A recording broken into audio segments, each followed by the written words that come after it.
Tá começando o Ânima Podcast, o podcast mais católico desse Brasil. Eu sou Kenny, estou aqui com... Não posso sequer me referir mais à minha cor, porque vocês estão acompanhando os últimos 20 episódios e eu gostaria que botasse de novo a câmera nela. Olhe a camisa, olhe os óculos e você não está vendo a calça. Então eu agora, Bertaldinho sempre azul com listras azuis, não é?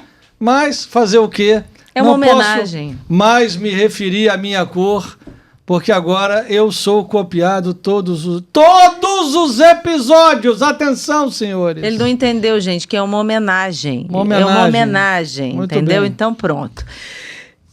Até esqueci o que ia falar. Já sei o que ia falar. Você ficou falando de azul.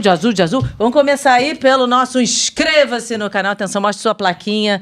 Tão maravilhosa, tão tecnológica essa placa. Uma coisa incrível. Essa high technology, né? Isso aí, tudo feito por IA. Maravilha. Então inscreva-se no canal. E também falar da nossa queridíssima loja Ânima. Loja animaoficial.com.br. Eu gosto imensamente deste tercinho para crianças que tem lá. Com Jesus, Jesusinho. Cara, esse assim, é muito fofo. Gente, ele tá debochando de mim. Por quê? Eu que falo isso, que é muito fofo. Você não fala isso. Esse é muito fofo. Maridos, não debochem das suas mulheres, porque eu falo isso, é muito fofo. Mas é muito fofo mesmo, entendeu? Isso aqui para as crianças. E além desse tercinho para as crianças, porque as crianças têm que aprender a rezar desde pequena. Claro, óbvio. Tem este meu primeiro devocionário. Todo feito por nós, com essa ilustração é nossa. E aqui dentro tem as principais orações, aqui dentro. Tem também aqui uma parte para colorir, que é Nossa Senhora de Fátima, os 3 pastorinhos. Tem, enfim, mais orações. Aqui tem um caça-palavras. Enfim, é uma gracinha e as crianças vão aprendendo a rezar. Temos também o nosso livro, Fátima. Uma fonte segura da mensagem. O que tem aqui dentro? O livro Fátima. A mensagem de Fátima. Meu Deus do O que céu. Nossa Senhora de Fátima disse. O segredo de Fátima. Já sei a dedicatória? Não. Tá bom, enfim, tem tudo isso que vocês sabem sobre a história. Os pastorinhos. E é realmente uma fonte segura de Fátima. Esse aqui é presente do nosso convidado. Muito obrigado, minha querida. É isso, porque no episódio de hoje, vocês pediram muitas vezes para ele estar aqui. Muitas vezes. É isso. Many Demorou times. um pouco, mas ele veio. Senhoras e senhores, com vocês, Pedro Augusto. Olá, Aí, bota pessoal. aquele povo batendo palma, hein? Boa noite. Tudo bem? Tudo tranquilo, meu caro? Tranquilíssimo. Coisa Que bom, boa. uma alegria ter Eu você gostei, aqui. que é foi isso. do pote d'água para tomar água. Rapaz, isso aqui é uma homenagem à tradição que eu inaugurei por pura necessidade. Foi mesmo? Morando sozinho, sem muitos copos, tinha lá um copo de palmito vazio que tinha meio litro. Aí eu contava quanto de água eu tomava ao longo do dia, por quantas vezes eu enchia. Aquele grande de palmito assim? Não, um desse, mas são 500 ml. Aí eu sabia que eu tinha pronto. tomado 3 vezes, era 1,5 litro. Aí eu ficava medindo minha água. Nesse meu tempo eu ficava trabalhando e ficava aparecendo nos vídeos o pote e o pessoal terminou utilizando como marca. E até agora, trouxeram pra mim aqui com toda a gentileza do mundo. Tá vendo só? Virou um marketing, Exatamente. né? Muito E bom. depois diz que o Bertaldinho não pode ser sempre azul, tá vendo? Tá vendo? Tem um com pote, tem um sempre azul, é isso aí. E para quem ainda não conhece o Pedro Augusto, ele é professor e palestrante com mais de 15 anos dedicados ao estudo da educação, psicologia, filosofia e antropologia. É empresário e dono de uma das maiores plataformas de desenvolvimento pessoal do Brasil, que é Direção Pedro Augusto, mais conhecida como DPA. E também é fundador do sistema Sacra Civitas, que é um sistema educacional de apoio a famílias católicas. E Exatamente. de Campina Grande, Paraíba. Exatamente. É um homem arretado. Cheguei de lá agora. Muito bem, muito bem. Que maravilha. Rapaz, você fala muita coisa, né? Sim. Consegue abranger Sim. muitos aspectos. Exato. Porque no final, tudo também está conectado. Né? Esse é o ponto. Quando você volta aos princípios mais básicos, quanto mais básico o princípio mais ele consegue abranger tudo que vem como consequência. Né? Até o ponto que você vê metafisicamente, Deus é o princípio unitário de todas as coisas que existem. Né? Então, quanto mais você consegue rastrear o princípio, mais você consegue incorporar coisas naquele princípio. Né? Tanto que o trabalho de desenvolvimento pessoal, por exemplo, muito se fala hoje de procrastinação, né? Ser mais eficiente e tal, ok, são coisas maravilhosas. Só que quando você rastreia mesmo, o diagnóstico que as pessoas hoje dão, ele é até mais ou menos preciso. Só que tem pontos mais profundos que não são tocados porque falta uma base de espiritualidade. Se você pegar a procrastinação, ela pode muito bem ser encaixada e ampliada dentro da assídia, que é um vício capital que se conhece com uma certa tranquilidade há mais de milênio. Então, se você pega o que é assídia e encaixa isso dentro de uma antropologia da revelação de como o homem funciona, a procrastinação ela fica com muito mais sentido, com muito mais profundidade e muito mais fácil de ser resolvida em certo sentido, né? Então, o negócio é descer aos princípios mais fundamentais. Mas então, explicando esse, por exemplo, como é que seria? Bora lá. O que é a procrastinação, basicamente? É você... Empurrar com a barriga. Empurrar com a barriga, fazer as coisas para depois. O que é a assídia, né? Como os monges haviam? A assídia é uma espécie de tristeza que você sente quando você nota o sacrifício necessário para realizar o bem. Então, você percebe o bem, você deseja o bem, mas você vê que entre você e o bem que você deseja, existe um certo sacrifício, e esse sacrifício lhe dá uma tristeza. A assídia tem algo de uma tristeza meio corrosiva, que é o que foi traduzido como preguiça, que não está errado, mas a assídia é algo mais profundo, né? Então, quando você coloca a coisa nesse nível, você percebe que, por exemplo, o preguiçoso, ele não é só o cara que é letárgico e não faz. Você pode ser preguiçoso por hiperatividade.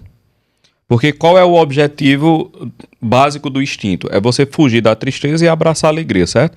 É abraçar o prazer e fugir da dor. Se, ao observar o sacrifício que eu tenho que fazer para realizar o meu dever, isso me dá uma certa tristeza, eu vou fugir dessa tristeza.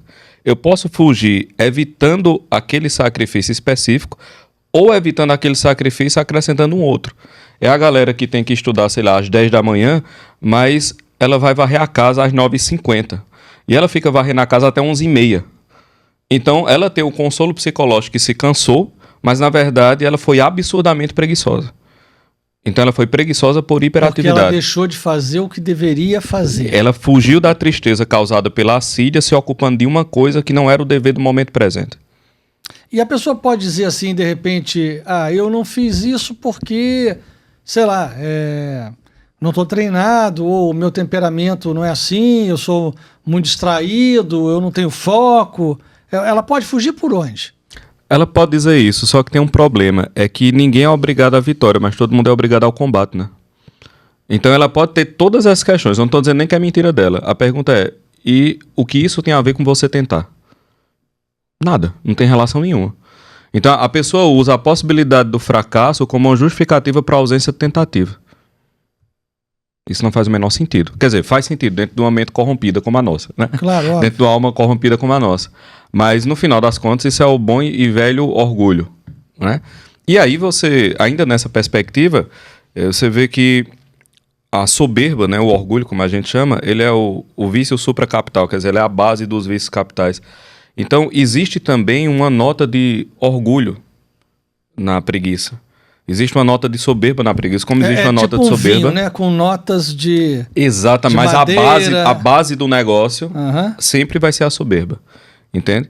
É como se existisse, é como não, existe dentro de nós uma espécie de sensação de direito a algumas coisas. Então eu vejo, sei lá, esse sacrifício, eu me vejo no direito de não me sacrificar. E acho que isso é justo, inclusive, e considero o sacrifício uma espécie de injustiça universal contra a minha pessoa, né? O problema, um dos problemas da assídia, a escritura diz muito bem, que é o seguinte, o assidioso não é que ele rejeita o bem, ele até quer o bem, ele até percebe o bem, ele rejeita o sacrifício. A escritura diz, os sonhos matam o preguiçoso. Não é porque o preguiçoso sonha também. O preguiçoso quer o bem. Mas exatamente por ele não realizar, aquilo ali é um tiro mesmo no peito, né? E aí você vai, abismo atrai abismo. Então, exatamente por você não dar causa ao que você deseja, você não alcança o que você deseja. Mas tem gente que alcança. E ao ver que outra pessoa alcançou, lhe bate um outro tipo de tristeza, que se convenciona chamar de inveja, que é a tristeza que você sente quando você vê o bem do outro, né? A inveja não é um desejo de posse, como as pessoas pensam. Ela não se manifesta necessariamente assim. A inveja ela é um tipo de tristeza. A tristeza que você sente quando percebe o bem do outro. Então, todas essas coisas estão conectadas numa visão antropológica de homem, numa visão de queda, né? Eu costumo dizer que os 3 primeiros capítulos do Gênesis, eles são um tratado de psicologia completo e de antropologia humana. Você tem o homem pré-queda e o homem pós-queda. Então ali você tem, primeiro, o que é uma psique saudável e o que é um homem neurótico. Né? Um dos problemas também de todo esse universo da eficiência e da produtividade é que ele é baseado na ideia de um grau de perfeição. Problema, como é que você quer tornar alguém saudável se você não tem a medida do que é a perfeição da saúde humana? O que é um indivíduo psicologicamente saudável? Qual o modelo da perfeição humana? Então, se você não tem um modelo de perfeição, como é que você tem graus de aproximação? Você tem graus de aproximação de quê? Entende? Então, essa ideia do modelo antropológico do que é o homem perfeito, que, na minha concepção, é a santidade. Quer dizer, a santidade é o indivíduo mais curado é o santo. É o indivíduo com a psicologia mais curada é o santo. E a santidade, ela começa na maturidade. Então, a base da santidade é a maturidade. Daí que tem até uma certa preocupação assim, com os nossos meios, né? Eu estou nesse universo católico assim, já há algum tempo, e eu vejo muitas pessoas falando de voos espirituais, né, de coisas místicas e coisas muito profundas, mas assim, cara, não existe santo imaturo, tu sabe, né? Então, existe um mínimo de natureza para a ação da graça. Aliás, todo mundo fala isso, a graça supõe a natureza. Óbvio, não dispensa a natureza. Só que a natureza da santidade, digamos assim, é a maturidade. Né? Então, você pode ter santos infantis, mas eles têm um grau de maturidade dado a sua capacidade. Aliás, isso é algo muito recorrente nas biografias dos santos menores. Né? Aí tem 2. Sim, exatamente. Francisco e Jacinta. 3. Tá bom, porque a Lúcia ainda não é santa, mas tá no caminho dele. Quando né? você olha o que eles falavam, o modo como se comportavam, o modo como reagiam, é uma maturidade constrangedora. Constrangedora. E isso daí eu tenho certeza absoluta. Todas as vezes que eu li as memórias ou o nosso livro, enfim, sobre Fátima, você fica assim, como essas crianças faziam isso? Exato. É constrangedor. Eu burro velho, não faço. Nem um décimo. E eles davam respostas Sim. de uma forma... por exemplo, a Jacinta, ela dizia que comia as bolotas porque eram amargas. Sim. E porque eram amargas que comia para poder converter os pecadores. Sim. Ou seja, no sentido do sacrifício. Sim. Desse que você está descrevendo aí que o pessoal foge. Sim. Não é? Tá, diga-se de passagem, há alguns slogans de igreja: pare de sofrer. Isso é muito complicado quando você tem uma religião de uma pessoa que foi crucificada. Totalmente incompatível. Eu acho que é difícil, sabe? Assim, não faz sentido. Nenhum. É tipo você ter um fundador que é corredor e o slogan do seu clube é pare de correr. Fica muito complicado, entendeu? Então, assim, se o nosso Deus é o Deus crucificado, você não pode dizer que o sofrimento ele é algo como um acidente do cristianismo. Não, ele não é isso. A vitória é a essência do cristianismo. O problema é que é a vitória pela cruz. Esse é o ponto, porque a gente não falou lá do homem adâmico, né? Do homem perfeito. A única maneira de você voltar agora a esse grau de perfeição é passando pela cruz. E não é por arbitrariedade. É porque é o seguinte... Pode falar? Sim. Temos tempo? Claro. É porque é o seguinte... Bora lá. Quando o homem é criado, ele é criado para perceber Deus em tudo. Então, todas as coisas, para Adão, todas as coisas elas falavam de Deus e não era difícil a Adão ser bom. Não era uma coisa custosa. Então, ele era capaz de ver tudo e ver Deus em tudo. Tanto é assim, a inteligência adâmica percebia tanto Deus, que tem uma passagem na Escritura que o pessoal não se liga muito, que é quando Adão dá nome aos animais.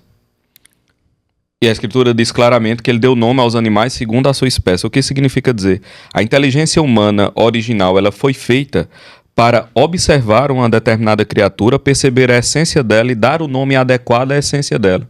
Exatamente por isso ele podia dominar. Né? Razão pela qual o nome de Deus não é possível de ser falado, porque o domínio de Deus é uma impossibilidade.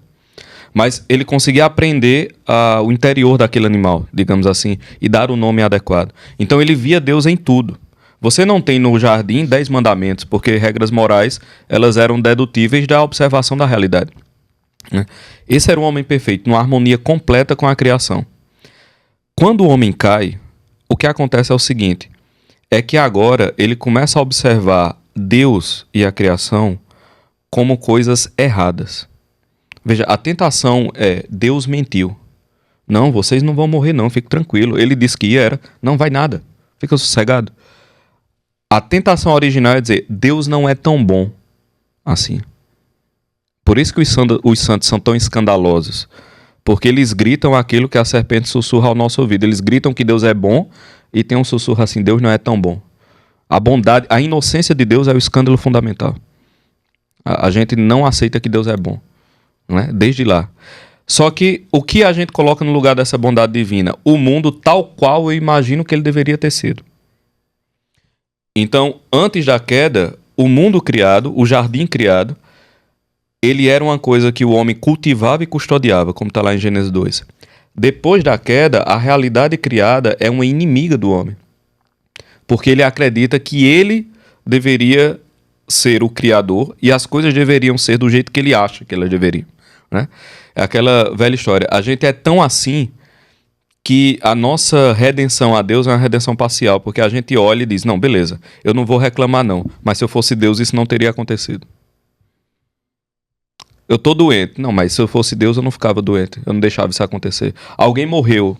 Se eu fosse Deus eu não teria deixado isso acontecer não. Tá quente, tá frio, tá chovendo, tá fazendo sol. Então, a gente olha a realidade como inimiga. A criação mesmo, real, a coisa real, nos parece errada, né? É assim que a psique humana funciona. Então, você tem esse homem aqui, em que o bem é uma maravilha e dá para ele fazer, porque a realidade é boa para ele. E você tem esse homem que está em guerra com tudo à sua volta, inclusive com Deus. Para esse homem aqui ser bom, a única possibilidade dele ser bom é ele fazendo uma violência contra si mesmo para aceitar que o seu instinto de achar que Deus é mal está errado. Então, sem essa violência contra si, você não tem como entender a bondade divina. Porque tudo em você diz que Deus poderia ter feito diferente. Tudo em você duvida de Deus. Tudo em você é meio contrário ao que Deus queria. A gente é inimigo, por isso a Escritura diz claramente: quando vocês eram inimigos, aí eu lhe amei, né? Então, beleza. Qual é a única forma, portanto, desse homem decaído ser bom? É crucificando-se.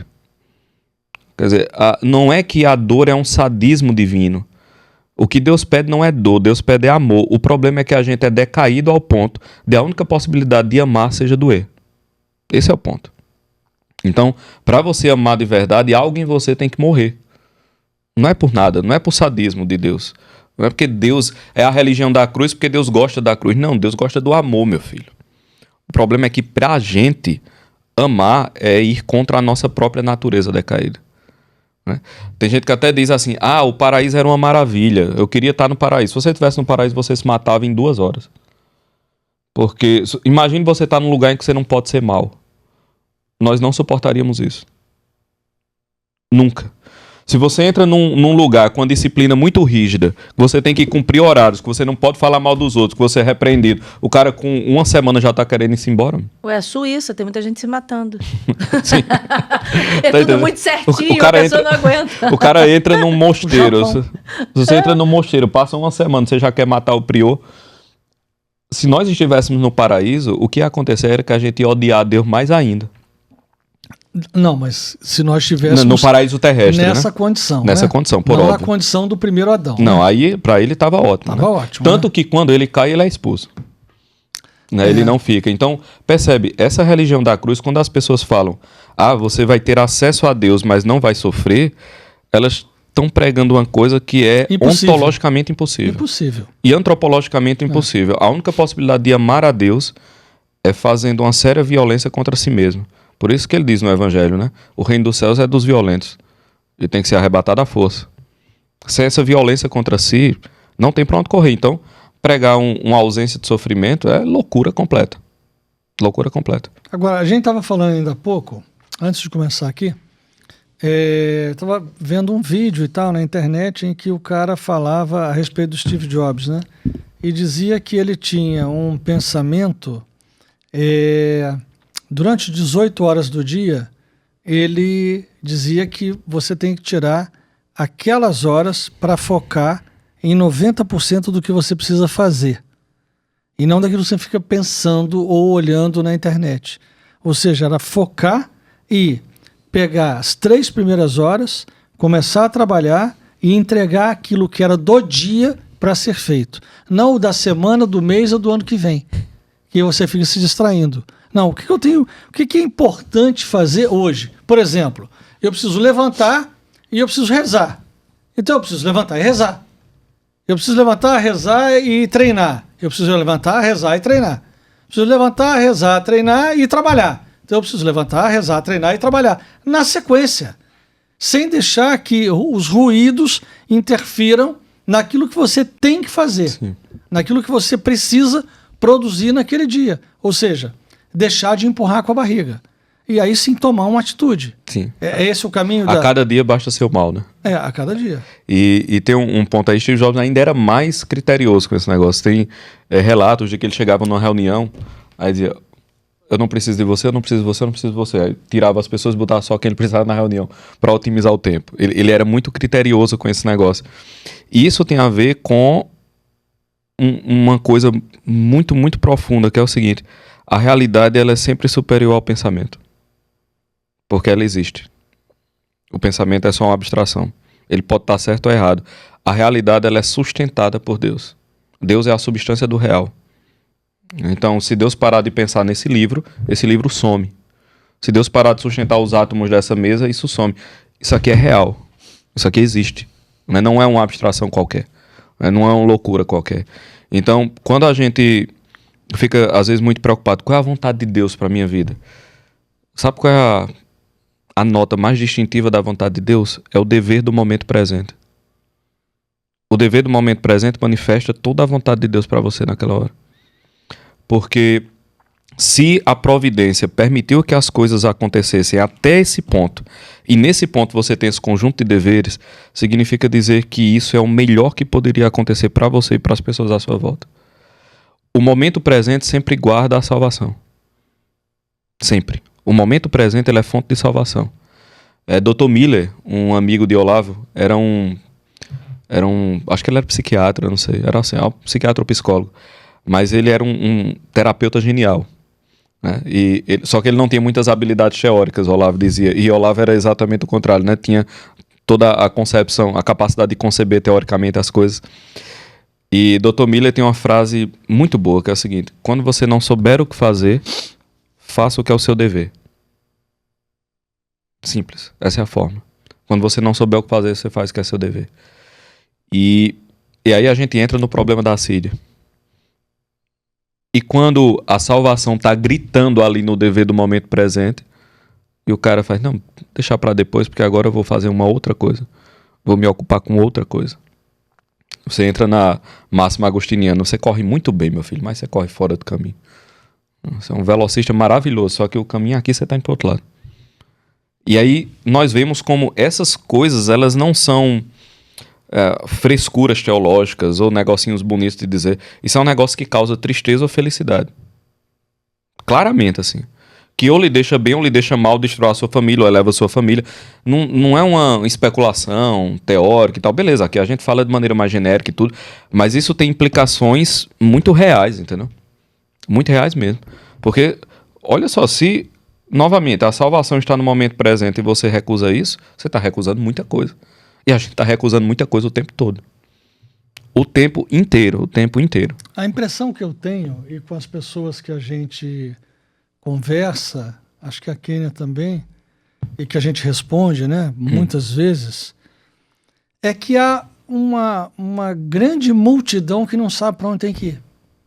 Sim. Uma grande multidão que não sabe. E que fica se perguntando, qual é a vontade de Deus para minha vida? Eu não sei para que lado que eu vou, eu não sei agora o que eu faço, muito perdida, muito, realmente, a gente percebe muito isso. Ou que se converteu e agora, né? Fica meio sem caminho, sem direção. E aí aparece, às vezes, alguns lobos e levam muitas ovelhas. E que acabam, entre aspas, se encontrando em algum canto, mais ou menos, mas não faz o que devia estar fazendo. Não faz. Um ponto, as pessoas dizem assim, e agora? Né? Acabou de se converter, o que é que eu faço? Olha, me desculpe, mas assim, acabou de se converter, fica quieto. alguns anos, vendo o que acontece. São Paulo Apóstolo passou muitos anos até começar a falar. E ele teve uma visão. Quantas pessoas se converteram através de uma visão como a de Paulo? Aí 3 meses depois estão querendo todas as soluções da vida e falando abertamente sobre tudo que aconteceu. Eu sempre me lembro muito do meu querido Racha, quando ele diz assim que toda vez que alguém fala, agora eu me converti de uma vez para sempre, aí o demônio abre a janela e faz, e foi, né? Bora ver como é que funciona isso. Entende? Tem que ter uma certa calma nas coisas, tudo tem um processo. Você faz, e agora eu faço o quê? Beleza, qual era o seu dever até agora? Você vai fazer exatamente o que você estava fazendo, só que com mais sentido. Mas eu queria uma resposta completa. Veja, se você se converteu e está tendo dificuldades em ser humilde o suficiente para esperar a resposta, você não se converteu. Você ainda não entendeu. Espere. Mas às vezes a pessoa tem uma sede. Ela quer beber algo. Certo. Ela está num primeiro amor que ela diz, cara, eu queria eu ler quero alguma mais coisa. Disso, eu quero saber mais disso. Eu queria saber um pouco mais, eu quero mergulhar um pouco mais. E não dá só para ficar parado. Não, mas é que tá. Ficar em silêncio não é ficar imóvel. Você tem como... Vamos fazer uma comparação aqui. Ficar em silêncio seria como você estar mergulhando nesse copo, só que ele tem apenas essa área de borda, mas ele tem 50 metros de profundidade. Tem como você ter calma e ao mesmo tempo mergulhar muito fundo. Isso é muito possível. E tem uma outra coisa também que é importante dizer. É o seguinte... Nós estamos afogados de informações inúteis. Isso é sem a menor dúvida. Assim, então, pouca coisa é necessária, né? E todo mundo fica numa tentativa de quantificar, né, o quanto ela está se aproximando de Deus. Não funciona desse jeito. Eu entendo, essa sede ela tem que ser convertida num desejo de uma sede mais madura, sabe? Porque fica todo mundo querendo fazer as coisas de maneira desordenada. E você não chega na ordem suprema a partir da desordem. Não tem como isso acontecer. Então, as coisas têm que ser mais ordenadas. É muita informação, a pessoa toma para si 3, 4, 5 mestres que dizem 2, 3 coisas diferentes um do outro. Aí a pessoa escuta 1 milhão de coisas e vai tentar abraçar tudo de uma vez só. Beleza, esse primeiro momento acontece esses atropelos mesmo. Mas... tem que ter uma certa atmosfera em que, galera, beleza, tá lindo, bota a bola no chão e vamos baixar um pouquinho a poeira. Eu acho, aqui é uma impressão totalmente minha, a gente pode conversar sobre isso, que esse é o momento, digamos assim, social e eclesial de baixar a poeira de muitas coisas, sabe? Porque tá todo mundo, de coração, especialmente no Brasil, tá todo mundo muito intoxicado de militância. Está todo mundo muito intoxicado de uma mentalidade muito política, com pouco arcabouço teológico, com pouco arcabouço literário, com pouco arcabouço filosófico, vivendo na forma de torcida, numa empolgação que não é essa empolgação que... não é a empolgação dos pastorinhos. Eu garanto que eles estavam mais empolgados do que todas essas pessoas. Mas eu garanto sem ter a menor dúvida. Mas você vê que essa empolgação funcionava num outro ritmo. Né? Então, assim, é hora de baixar um pouquinho, baixar o tom dos negócios. Né? Se converteu agora, a pessoa já está pontificando sobre o concílio. Cara, calma, tá entendendo? Vamos com calma. Eu concordo com você. Hoje eu vi um vídeo, achei interessante. Era um padre, ele até fez, baseado no Café com Teu Pai do Breno. Sim. Ele fez um Café com Teu Padre. Eu não sei onde que foi que eu vi. Eu não sei se foi na Lumine, não sei se foi no Brasil Paralelo, foi alguma coisa dessa.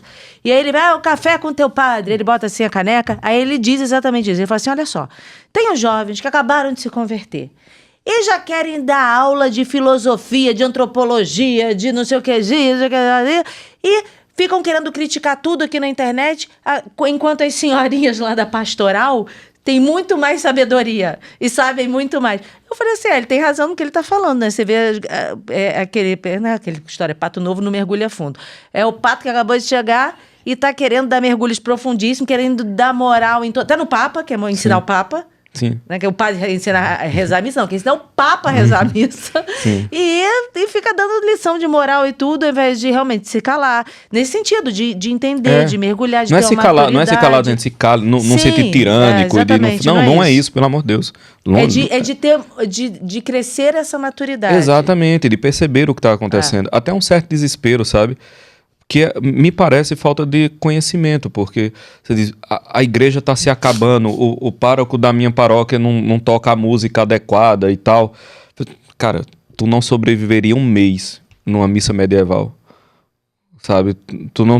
Acho que tu não conseguiria lidar com aquilo. Depois de Nicéia, a crise ariana se aprofundou. Aí você, 30 anos depois de Nicéia, diria, o concílio faliu. Não é assim. Quando você observa a história da igreja num arco maior, não cabem certos desesperos. Mas é que tá. Aí você tem que ter uma visão um pouco mais velha da coisa.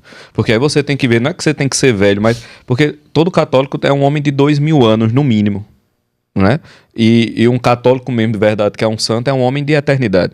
Ele vê as coisas sob a espécie da eternidade. Então, quando você vê o arco dos acontecimentos, você simplesmente diz, realmente, isso aí tá meio ruim, mas tem calma, talvez daqui a uns 20 anos se conserte. Pronto. Tá sossegado.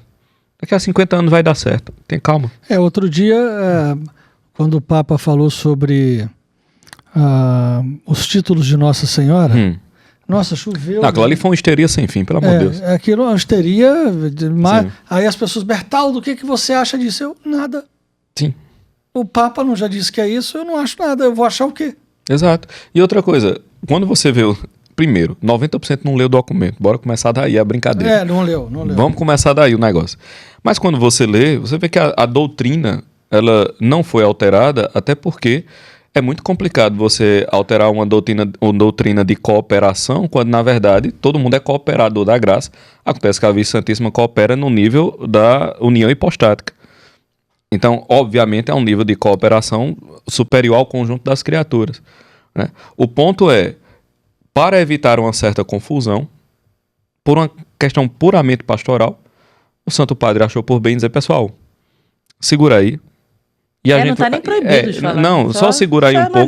Não é tão prudente falar isso, porque pode causar alguma confusão. E, olha só, tá todo mundo meio que ficou num pé de guerra com isso. Só que quando você sai um pouquinho da bolha, né, porque esse é o ponto, tá todo mundo muito bolhado, né? Quando você sai um pouquinho da bolha, você vê que tem muitas conversões acontecendo. Muitas conversões. Eu conversei com uma pessoa muito querida, que vem de uma tradição protestante muito, muito grande. A família dela é protestante, muitos bem virtuosos, assim, que praticam e tal.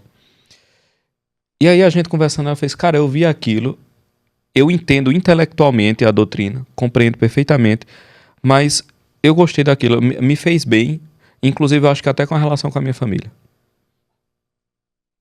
E eu garanto que ela é uma das pessoas mais inteligentes que eu já conheci, ela entende perfeitamente a doutrina mariana e aceita de coração.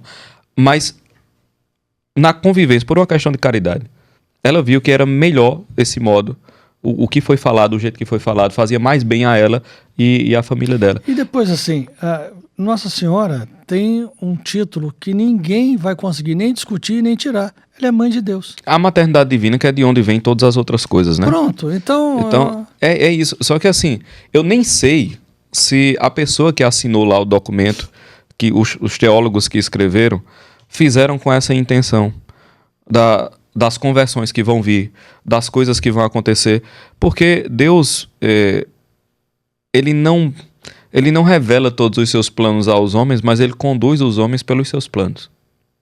Né? Então a gente nem sabe o grau de consciência da pessoa, mas eu sei de uma coisa de certeza, que a providência age indiscutivelmente nas ações da igreja, mesmo quando essas ações nos parecem erradas e mesmo quando elas são, inclusive, propriamente erradas. Isso aí eu sei de certeza. Se o cara acha que ficar pendurado do lado de fora da barca de Pedro vai fazer ele ficar livre das ondas, não vai, meu santo. O que vai acontecer é que vai vir uma onda bem forte e vai lhe derrubar. Todo mundo que quis ser mais certo do que a igreja, ou mais rigoroso do que a igreja, caiu em heresia. Não tem um na história humana que não tenha acontecido isso. Então, beleza, eu fiquei um pouco ressabiado com isso. Aí você diz, fiquei. Mas sabe o que é que você faz? Espera aí uns 5 anos. Bora ver o que acontece. Não, mas 5 anos é muito tempo. 5 anos é muito do seu tempo. O problema é quem disse que o seu tempo é relevante para o tempo da igreja. Você está se achando um bocado, né? Quer dizer, o arco da sua vida é a métrica através da qual a igreja deve medir as suas ações. Ah, pelo amor de Deus, cara. Dê um tempo. Talvez você morra e não veja isso resolvido. É claro. E daí? Não vai ter importância alguma. Tá entendendo? Então, eu acho que... É porque as pessoas, elas são pequenos reis, né? Ou grandes reis, segundo os próprios olhos, e o mundo todo está girando, orbitando em volta delas. Até um ditado que eu não sei se é verdadeiro ou não, mas muita gente diz, né? Sobre os cardeais em Roma, que diz assim, se a gente não resolver nessa reunião, resolve no próximo século. Exatamente.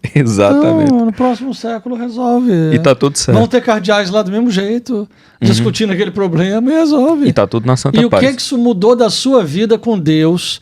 O que mudou da sua vida sacramental? O que mudou da sua história de salvação? A declaração A, B ou C. Porque a igreja não vai cair, mas você vai. Pronto. Tá entendendo? Fique sossegado. A igreja, a promessa de que as portas do inferno não prevalecerão é para a igreja, não é para você. É verdade. Então, assim... se você tá na igreja, você tá tudo bem. As portas do inferno prevalecem sobre a gente um bocado, inclusive. Então, assim, vá com calma, sabe? Só que tudo isso, no contexto que a gente tá, especialmente a nível do Brasil, né? É muito complicado porque realmente, cara, tá todo mundo muito intoxicado de política, tá todo mundo muito militante. E o problema da militância é que ela achata as nuances. Porque o discurso militante, ele tem o seu lugar e não tem problema de ter.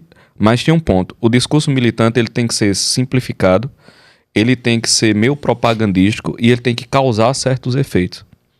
Acontece que há níveis de verdade que não podem ser tratados nem com simplicidade, nem com o desejo de causar certos efeitos, nem achatado dessa maneira. Então, as coisas são discutidas em níveis de profundidade e de nuance que é incompatível com esse tipo de mentalidade. Enquanto se tiver esse tipo de mentalidade, as coisas serão achatadas para caber dentro da mentalidade. Isso não pode acontecer, de maneira alguma. Inclusive de parte a parte, né? Porque todos os partidos eclesiais fazem isso uns com os outros. Só que eu acredito que é hora de criar uma consciência que assim, beleza, vamos baixar aqui a poeira, os ânimos já estão muito exaltados, vamos começar a discutir os negócios. Primeiro, tem um assunto, você leu? Não, fique quieto. Não dê opinião. E se você leu e não entendeu, também fique quieto. Ah, mas eu consigo interpretar as escrituras. Se eu der um poema de Camões, você interpreta? Não, então deixa eu explicar. O rei Davi é mais complexo do que Camões. Se você tem dificuldade de ler Shakespeare, fique tranquilo, você não entenderá o Apocalipse. Sabe?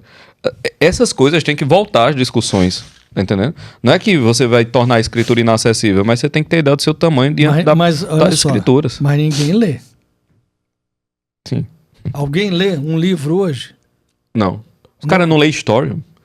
Então... Não... Eu boto assim nos stories. Digite aquelas palavras de comando, né? Digite, sei lá, aula. Digite aula para saber mais. Aí chega no direct, a pessoa bota saber mais. Tá entendendo? Não... Acho que vocês passam muito por isso, sim, né? Um pouquinho. Você bota a informação, aí a pessoa pergunta, mas que horas que vai pro ar? Você acabou de dizer. Exatamente. Às 20 horas. A gente tá numa crise de atenção violenta. Muito. E aí entra nas questões mais essenciais. Tem umas discussões, eu não sei se vocês já pegaram aqui, talvez sim. Reza os mistérios luminosos ou não? Essa daqui. Fale isso.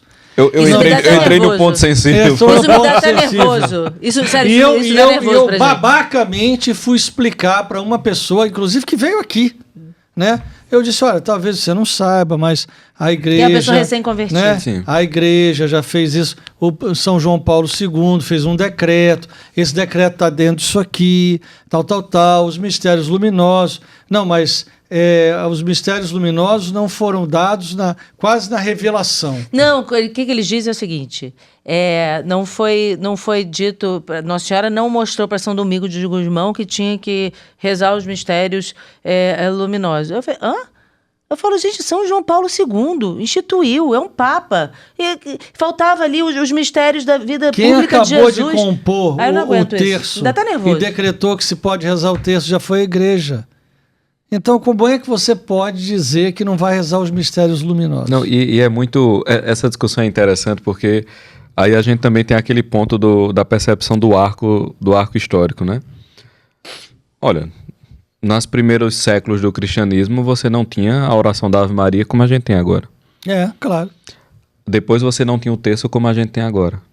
Aí passou a ter o terço... Você não tinha nem terço. Exatamente. Aí passou a ter, minhas orações foram se compondo. Foi uma construção de alguns milênios. É isso. Se você tem um desenvolvimento orgânico, não há como dizer que o magistério atual não pode acrescentar ao desenvolvimento orgânico que o magistério dos outros séculos já não tem acrescentado. Tá entendendo? Claro. Não faz o menor sentido. E outra coisa, se é uma devoção da natureza do terço, não precisa você entrar nesse mérito de guerra para você continuar uma tradição que você já tinha. Eu conheço gente que reza o terço pelo método de São Maria Luís. E aí ele já tem as petições, né? Aquelas petições certinhas. E aí a pessoa acostumou a rezar com aquelas petições certinhas e ele fica rezando com aquelas petições certinhas. Mas veja, não tem guerra com relação a isso, ele não tem problema. Chegou num canto, vamos rezar os mistérios luminosos, bora. Você quer ver uma Tá coisa? entendendo? Não é por nada, é só porque ele habituou-se àquele modo. Não, mas Cara, isso é muito tranquilo, não adianta fazer um cavalo de guerra disso, mas pelo amor de não Deus. precisa não vamos nem falar dos mistérios luminosos. Vamos imaginar que o terço só tem 3 terços. Quando você chega em Portugal, não se reza o credo. Entra já direto no primeiro mistério. Eu não sabia disso. E aí? Tu vai fazer o quê? Mas cadê o credo? Nós entramos, nós 2, nos foi concedido pelo reitor de Fátima, por tudo que, enfim, a gente representa lá também, coisa nenhuma, mas enfim, mas deixaram a gente fazer isso. Não tínhamos peregrinação, nem coisa nenhuma, só estava quem nem eu.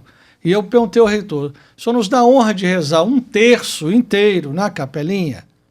Não tinha, eu não estava numa peregrinação que eu ia rezar um mistério. Eles só concedem quando você tem uma peregrinação, eles concede permitem. um mistério para o Brasil, um para não sei onde, Sim. outro para não sei onde e tal.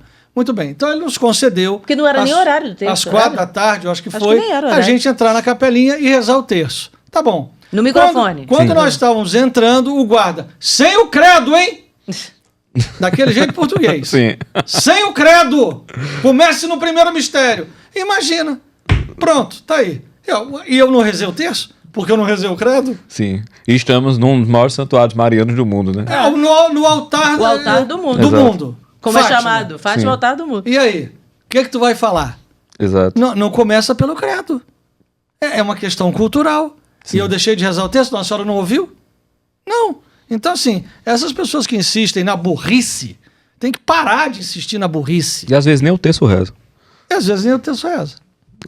É só uma discussão ideológica Parece mesmo. uma coisa de fariseu, que fica ali lutando pelas regras do tem que lavar a mão antes, tem que fazer isso, assim, muito, sabe, uma coisa muito de regra, sem pensar no todo, sem pensar, aí Jesus vem e faz a cura, não pode curar no sábado, tá errado, porque sábado é Porque sagrado. tem uma coisa também que, de certo modo, nós estamos num momento de transição e de ruptura. E o que acontece em momentos de transição e de ruptura é que você fica tentando encontrar esteio e encontrar raiz para retomar algumas coisas, porque aquela cultura ali, aquele intervalo de cultura se perdeu, criou-se um vácuo, né? Seria o equivalente a dizer assim, foi o que acontece inclusive na educação. Imagine que durante 70 anos as universidades de odontologia acabassem. E aí de repente você redescobre os livros que eram utilizados agora.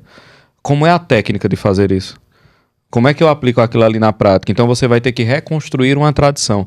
Em muitos setores eclesiais, o espírito é meio esse, que se perdeu um pedaço da história, e aí você está tentando retomar a tradição. E o que é que você faz quando está nesse processo? Cara, você se apega a tudo aquilo que lhe parece mais seguro anteriormente, para a partir dali você reconstruir o que você acreditou que foi a ruptura. Então, é natural que esse tipo de coisa aconteça com movimentos de retomada de tradição. Assim, a gente também não está num inédito histórico. Isso tende a acontecer. A questão é, quando isso acontece e você tem uma atmosfera capaz de harmonizar esses desejos, eles não causam tanto dano, pelo contrário. Com o tempo eles terminam, inclusive, frutificando em coisas muito boas. Quando você está numa atmosfera que acentua esse problema, que é como a gente esteve sei lá, nos últimos 15 anos, então, obviamente que nós temos um rompimento e uma crise muito maior do que ela deveria ser. Então, o que eu estou falando aqui, no final das contas, é o que eu venho falando nas redes sociais. Nós precisamos voltar à normalidade. Nós já temos aí, pelo menos de bolha instagrâmica, uns 5 anos. e de redes sociais um pouco mais. Já está na hora da gente começar a consertar os danos que o nosso espírito instagrâmico e de bolha causou. Passando aqui para te fazer um convite rápido para você conhecer a comunidade Ânima, que é um ambiente exclusivo onde as pessoas que acompanham aqui o nosso podcast se reúnem para ter acesso mais aprofundado ao conteúdo dos professores que passaram por aqui. Quando eu comecei a minha caminhada na fé católica, eu também tinha dificuldade de entender como aplicar tudo que eu estava aprendendo na vida e de uma forma concreta. Porque uma coisa é você conhecer e entender os princípios católicos, mas outra, bem diferente, é você saber como viver esses princípios na sua realidade e em todas as áreas da sua vida. Foi pensando nisso que nós criamos a comunidade Ânima para facilitar o seu processo de formação pessoal e espiritual. Lá você vai aprender como viver a fé católica na prática, com as pessoas que você admira e que vivem, de fato, aquilo que ensinam. Você vai ter aulas sobre virtudes com a Kênia, sobre batalha espiritual com o André Prazeres, sobre casamento com o Tiago Andrade e muito mais. E você vai ter acesso a tudo isso por menos de R$1 por dia. Então te convido a conhecer a melhor comunidade e a estar aqui junto com a gente, apoiando mais de perto o nosso podcast e tendo essa experiência de conseguir, de fato, viver o catolicismo na prática em todas as áreas da sua vida. Está na hora, a gente tem que voltar à normalidade. As coisas não estão normais, esse é o ponto. Né? Mas você acha que volta? Eu acho que é uma coisa sem volta, sabia? Eu acho que só volta. Se tivesse aquele apagão que estava prometido para ter, não tem um apagão aí? Mas quando você diz que acha que não volta, você está falando em escala, né? Tipo, não volta em geral. É, em escala. Em escala. Eu não me importo com a escala. Não precisa voltar em geral. Porque o mundo não vai virar o Éden. Então, nunca vai voltar. Se você pega o medievo tão aclamado e de fato merece selo, mas meu Deus do céu, os problemas eram imensos. Você tinha, os padres não sabiam a fórmula da absolvição, não sabiam rezar as orações mais básicas. Você tinha coisas absurdas acontecendo. Se você pega a igreja renascentista, você também tinha muita coisa errada. Você pega, meu pai do céu, nos evangelhos, tá lá. O que é que os caras faziam? Os diáconos que eram responsáveis pelos bens da comunidade, muitos diáconos ali que eram de origem judaica, só davam os bens da comunidade ao pessoal que era judeu. Tanto que os apóstolos tiveram que nomear um monte de diáconos de nome helênico. Você olha lá nos Atos dos Apóstolos, os caras tudo com nome grego, Filipe, não sei o que. Exatamente para ver se contrabalançava o negócio. Tava lá, cara, eles estavam com os apóstolos e esse negócio estava acontecendo. Vamos pegar mais ainda, tava os 12, tinha Judas, então, assim, a crise atual da igreja. Deixa eu explicar, a igreja está em crise desde a última ceia, meu filho. A gente está em crise desde lá. Então, não adianta esse espanto todo. Aí vem o problema da escala. Em escala, se a gente fosse consertar os 12 apóstolos, não seria possível. Os 12. Não seria possível. Então, a escala total nunca é possível. Mas me parece que criar um ambiente em que a normalidade seja uma possibilidade, aí isso dá para fazer. Sabe? Isso realmente dá para fazer. E de coração, é uma preocupação pessoal. Porque você não tem como criar esse mínimo de normalidade sem pessoas razoavelmente maduras, razoavelmente normais. Não estou falando nem de santo, não. Nem de virtuosíssimo, não. Pessoas minimamente maduras. É o basicão. Não tem como ser criado isso. Porque se você é imaturo o suficiente para confundir, por exemplo, uma pessoa que discorda de você, ou inclusive que está errada, com seu inimigo, você já não tem como criar um ambiente normal. Porque às vezes o outro, ele não é seu inimigo, pô, ele só discorda de você. Ou mais ainda, ele só tá errado. Aí o pessoal trata quem tá errado como se fosse inimigo. Aí você cria um problema que não existe. Isso está acontecendo direto. O tempo todo. Vamos pegar, nós falamos da questão da música, né? Como é que o padre deixa... Cara, tu já parou pra pensar da perspectiva do padre? Tem padre que você vê claramente que ele tá sofrendo. Ele tá lá escutando aquele negócio. E a galera fazendo aquela algazarra e ele tá ali quieto. Ele tá claramente em sofrimento. Só que ele vai... Veja pelo lado dele. Às vezes aquela pessoa, o único momento que ela vai pra igreja é o momento que ela vai tocar. E a mulher daquele cara que tá ali tocando, chega o padre e diz: olha, não tire ele não, pelo amor de Deus, que eu tava doida pra trazer ele pra cá e ele resolveu tocar aqui e é o momento que ele vem. Aí tu acha que o padre vai fazer o quê? Vai acolher e vai deixar ele lá Tá tocar. entendendo? Então, não estou dizendo que todas as questões que acontecem de abuso litúrgico têm essa nobreza por trás. Não tem. Claro, não tem. Não estamos sendo ingênuos. Mas eu estou querendo dizer que existe um dever de benevolência. Sabe? De você, pelo menos, observar que não é tão simples assim fazer as coisas. Que muitos padres estão com muita boa vontade, estão tentando fazer devagarzinho. Tem que ter caridade com os sacerdotes. Verdade. Tá entendendo? Isso não significa passar a mão no erro, dizer que é correto o que não é correto. Mas você tem que agir com caridade. Né? E não dá para você agir com caridade se você acha a sua ideia tão importante ou o seu sentimento tão importante que todo mundo que fira a sua ideia ou sentimento se torna seu inimigo. Como é que é em Campina Grande? Lá tem padre sobrando? Ô meu filho, qual canto no mundo tem padre sobrando? Campina também não tem padre sobrando, não. Não? Não tem. Tem uma certa dificuldade. Tem uma certa dificuldade. Mas como todos os lugares, eu acredito, tá vindo uma leva de sacerdotes muito, como é que eu vou dizer, talhados para esse tempo. Né? Isso está acontecendo. Sacerdotes jovens, muito bem preparados, que é basicamente a geração Bento XVI. Né?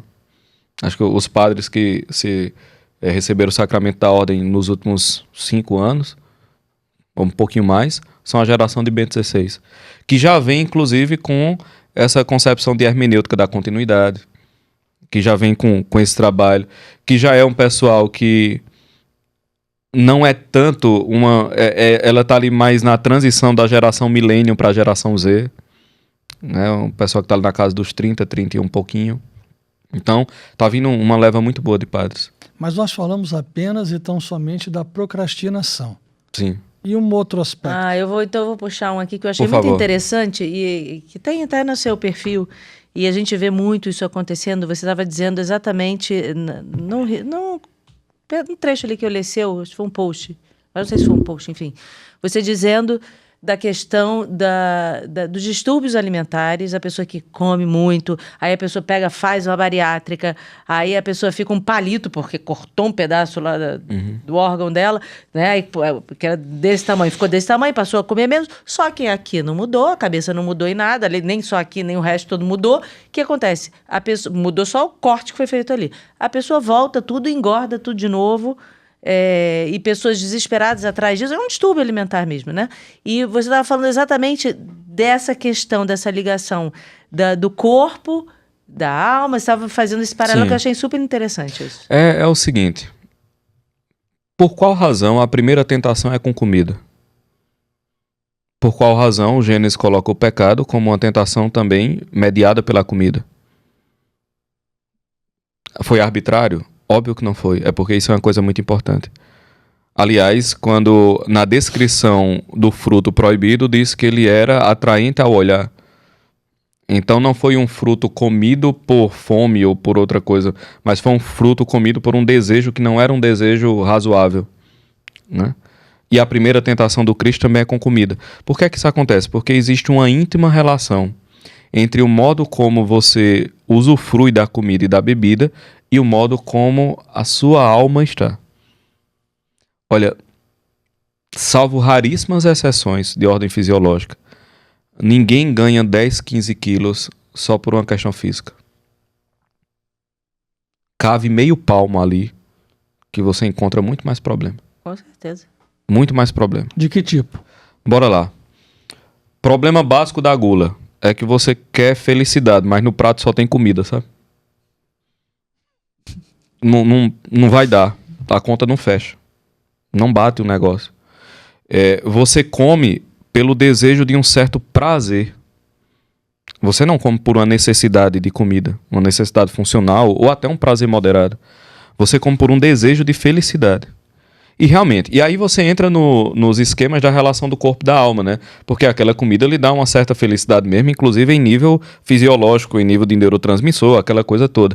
Só que acontece um certo embotamento da inteligência por causa da relação com a comida e com a bebida, que é o seguinte, você acostuma o seu corpo a não ser, como dizia São Francisco, o irmão asno, né? Você acostuma seu corpo a ser o dominus. Então, os seus desejos sensoriais começam a ser mais importantes, inclusive, do que a sua vida. Porque você começa a morrer. Você começa a se matar para alcançar esse tipo de desejo. Isso já é uma perturbação tão profunda da ordem das coisas que abismo atrai abismo e sai como um dominó derrubando tudo ao seu redor. De maneira que a gente pode colocar assim, vamos começar a botar ordem na casa? Vamos começar. Como? Eu, sei lá, tenho 1 milhão de problemas. Eu sei. Então vamos fazer assim. Desse 1 milhão de problemas, vamos resolver o problema do almoço? Dá para resolver o problema do almoço? Dá para resolver. Pronto, beleza. Porque se você tem dificuldade de se controlar diante de um prato de macarrão, como é que você vai se controlar diante do dinheiro, meu filho?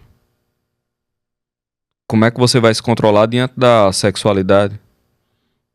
Como é que você vai se controlar diante dessas coisas? Então, se a gente não consegue matar, vamos voltar ao homem adâmico, se a gente não consegue matar esse instinto físico fundamental, as coisas mais profundas elas ficarão muito difíceis de morrer, porque quanto menos um vício ele depende do corpo, mais difícil de ser extirpado ele é. De maneira que é mais fácil você lidar com a gula do que lidar com a inveja. É muito mais fácil você ser casto do que ser paciente. Entende? Ou seja, quanto mais espiritual for o vício, mais perigoso. Os demônios, eles nem pecam por gula, nem pecam pela castidade.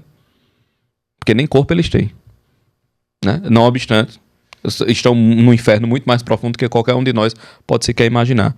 Então, essa relação com a comida e com a bebida, ela já é colocada por todos os santos padres ao longo do primeiro milênio. Quando você vê os padres do deserto falando disso o tempo todo. Até porque lá eles nem comiam, né? E comiam muito pouco, né? Ainda tem isso.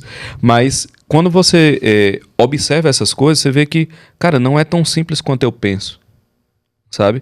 Às vezes as pessoas acham que a gula é tipo um pecadinho risonho. Não, ele não é, meu filho. Ele é um negócio absurdamente destruidor. Se a gente colocar a relação na relação da comida e a bebida, a relação que você tem com a bebida alcoólica, por exemplo, aí o problema já começa a tomar outra forma, né? Você vê que o negócio é perigoso mesmo. Não também sem razão, quando a igreja chama os fiéis para melhorarem, se prepararem melhorando-se o suficiente para a Páscoa, a primeira coisa é o jejum. Não é por tradição ou arbitrariedade, é porque é uma necessidade antropológica. O modo como a natureza humana funciona faz com que o jejum funcione. Entende?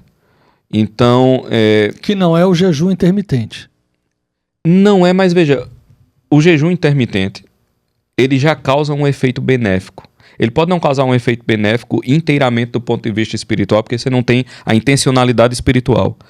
Mas ele é um elemento de ordem, certamente. Isso aí eu não tem para onde escapar. Tem muitas coisas que as pessoas professam hoje que fazem bem, que elas realmente fazem bem. Agora, se você traz elas e substitui como se elas fossem o suprassumo da perfeição, de como se você fizesse aquilo, você fez tudo na sua vida. Quer dizer, eu não preciso mais fazer jejum de mortificação, já que eu faço jejum intermitente. Não, meus queridos, são dois princípios de ordem, mas um é um princípio de ordem mais profundo. Esse outro aqui é mais superficial. Funciona até certo ponto, mas ele não tem os efeitos que você pretende ter com o outro. Veja, é uma questão de você hierarquizar cada coisa no seu lugar. A gente reza na oração do Espírito Santo, né? Fazer com que apreciemos retamente todas as coisas. As coisas têm que ser apreciadas retamente, tudo conforme o seu lugar. O jejum intermitente tem lugar? Tem lugar. Ele é um elemento de ordem? Ele é um elemento de ordem. Mas ele não é a mesma coisa que a intencionalidade espiritual do outro jejum. Mas ele não é ruim. Quer dizer, não é porque ele não é isso que ele é mal. Tá entendendo? Essa mentalidade dualista, claro, é um problema. É porque isso tem que ficar sendo explicado, que parece óbvio. Mas quando você vai escutar as pessoas, não é tão óbvio assim. A confusão é muito grande. Então, quando a gente fala dos vícios capitais, a gente fala de elementos que desordenam a vida e que precisam ser ordenados. A comida e a bebida é um deles. E a igreja é muito sábia, né? Porque pelo menos 2 vezes por ano você tem uma convocação para um retiro em que os principais problemas da natureza humana são tratados. Pelo menos 2 vezes por ano. E pelo menos toda sexta-feira. E algumas tradições todas as quartas-feiras também. enfim, quantas você quiser. Ainda tem a Quaresma de São Miguel. Se você olhar direitinho, todas as devoções e o tempo litúrgico da igreja, eles são moduladores dos aspectos negativos do decaimento humano. Sabe? O tempo litúrgico, ele é desenhado, não é para isso, mas ele funciona para isso também. Cara, é muita perfeição junto, assim. É verdade. Que não daria para um homem fazer, né? Não dá. Não faz sentido a igreja existir tal qual ela existe. Humanamente não faz sentido. E não faz sentido também as obras dos santos. Tem uma história que quem conta é Daniel Hopes. Ao falar, eu acho que é no volume 5 da história da igreja, acredito que é isso, em que ele trata de São Vicente de Paulo. E logo depois, no período napoleônico, uns ministros de Napoleão fazem um plano de caridade para a França, filantrópico, caritativo e tal. E os registros, né? A história narra que Napoleão escutou tudo aquilo e disse assim: as freiras usavam manto cinzento de São Vicente. Se com tudo isso aí que vocês me disseram, se elas conseguirem valer uma freira cinzenta, já tá bom. Veja, a gente tem Napoleão dizendo um negócio desse, e São Vicente era só um homem. Chega uma época na França em que São Vicente ele era o conselheiro de Ana da Áustria, que se eu não me engano era mãe de Luís XIII, e ele estava lá cuidando dos leprosos. Foi ele, inclusive, quem conseguiu aplicar pela primeira vez a ideia de Trento de formar os padres em seminários. Ele não tinha, digamos assim, necessidade humana que Vicente não tocasse. Como é que esse cara chega nisso? Então, a ação de Deus na história, nos santos e na igreja, ela tem um conjunto de consequências cuja causa não é proporcional. Você não tem causa proporcionada, entendeu? Para gerar aquele negócio todo. Você olha, eu acho que vocês até veem isso meio aqui, né? Você olha e faz, rapaz, não tem como todo o esforço que a gente fez ter dado causa a isso. Não tem. A gente Não fala faz isso sentido. direto. Não faz A sentido. gente fala isso direto. A gente fala. Não faz sentido. Você Direto. olha e faz, não tem como. Não tem. É exatamente esse o ponto. E aí é a beleza dos pequenos sacrifícios, sabe? Porque nós somos tão orgulhosos que a gente acha que vai alcançar grandes coisas porque a gente é grande. Não funciona assim. Nossa Senhora já diz em Fátima que em atenção ao sacrifício Deus converte os pecadores, mas por amor. Já está aí, está explicado. Exato. Não é que Deus deseja o sofrimento. Novamente, Deus Não, deseja não é o amor. sádico. Deus deseja o amor. Esse é o ponto. Só que a gente é tão ruim que a gente não consegue amar sem sofrer. É disso que se trata o negócio. Deixa eu encher ele para você, me dê aqui. O pote não pode ser na caneca, tem que ser no teu pote especial. Trouxeram pra mim, foi a primeira coisa que me disseram quando Olha cheguei só ali. que coisa Trouxeram, boa. exato. Agora, quando é que você começou com tudo isso? Vamos lá, era uma vez, né? Na verdade, eu fui criança nos anos 90. Então, ali nos anos 90, teve o boom da renovação. Eu moro em Campina Grande, na Paraíba. Nós morávamos em um bairro... Muito obrigado, meu cara. Nós morávamos em um bairro pobre, periférico, na periferia da cidade. E tinha muitos grupos de oração naquela época. Sua família era católica? Então era. Na verdade, minha família depois ficou praticamente um censo, né? Se o IBGE dava para ir lá em casa e fazer a extrapolação, porque tem absolutamente tudo na família. E eu acho que quase nas mesmas proporções mesmo, estatística do país. Mas a época era todo mundo meio da renovação. Meu avô era vicentino. Eu lembro de criança, era uma festa, porque a gente ia com um carro de mão para colher alimentos com os vizinhos, né? E todo mundo era pobre mesmo, aí todo mundo era carrinho de mão, jogava lá os alimentos e tal. Era uma maravilha. Mas eu fui criado nesse ambiente. Aí depois, por conta da música, também tocando nas bandinhas da renovação, tocando na missa e tal. Beleza. Meu centro de atenção sempre girou para questões de teologia. A vida toda, cara.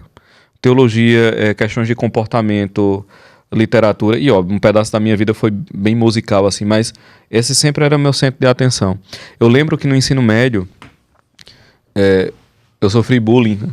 Para usar a linguagem dos modernos, porque eu fui uma das poucas pessoas da minha turma única que se interessou em ler o livro que o professor de filosofia tinha passado à época, que eu lembro perfeitamente, era A Morte, uma abordagem sociocultural.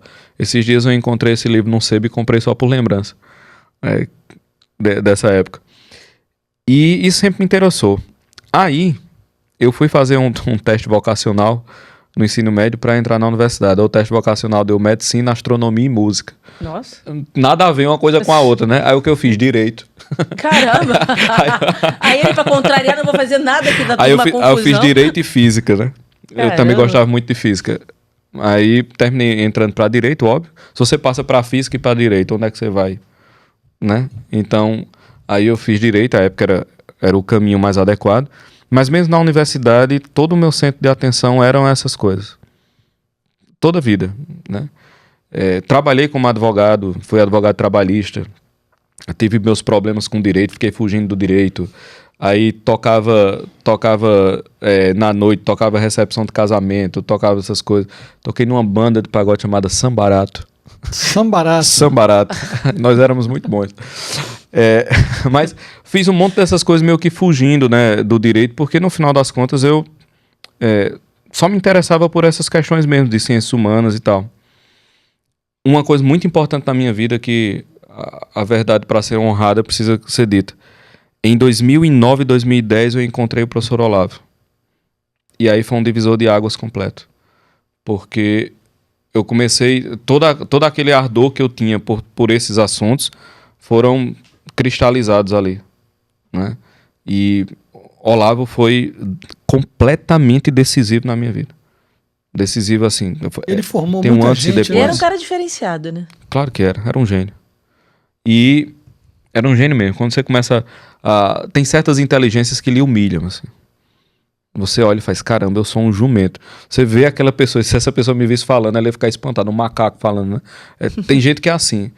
Quando você lê esses grandes autores, você vê isso. É que o Olavo que é passado para o público é a parte mais superficial, política e polêmica de Olavo. Muitas das pessoas que criticam Olavo não conseguiriam ler um capítulo do Jardim das Aflições sem ter um AVC, entendeu?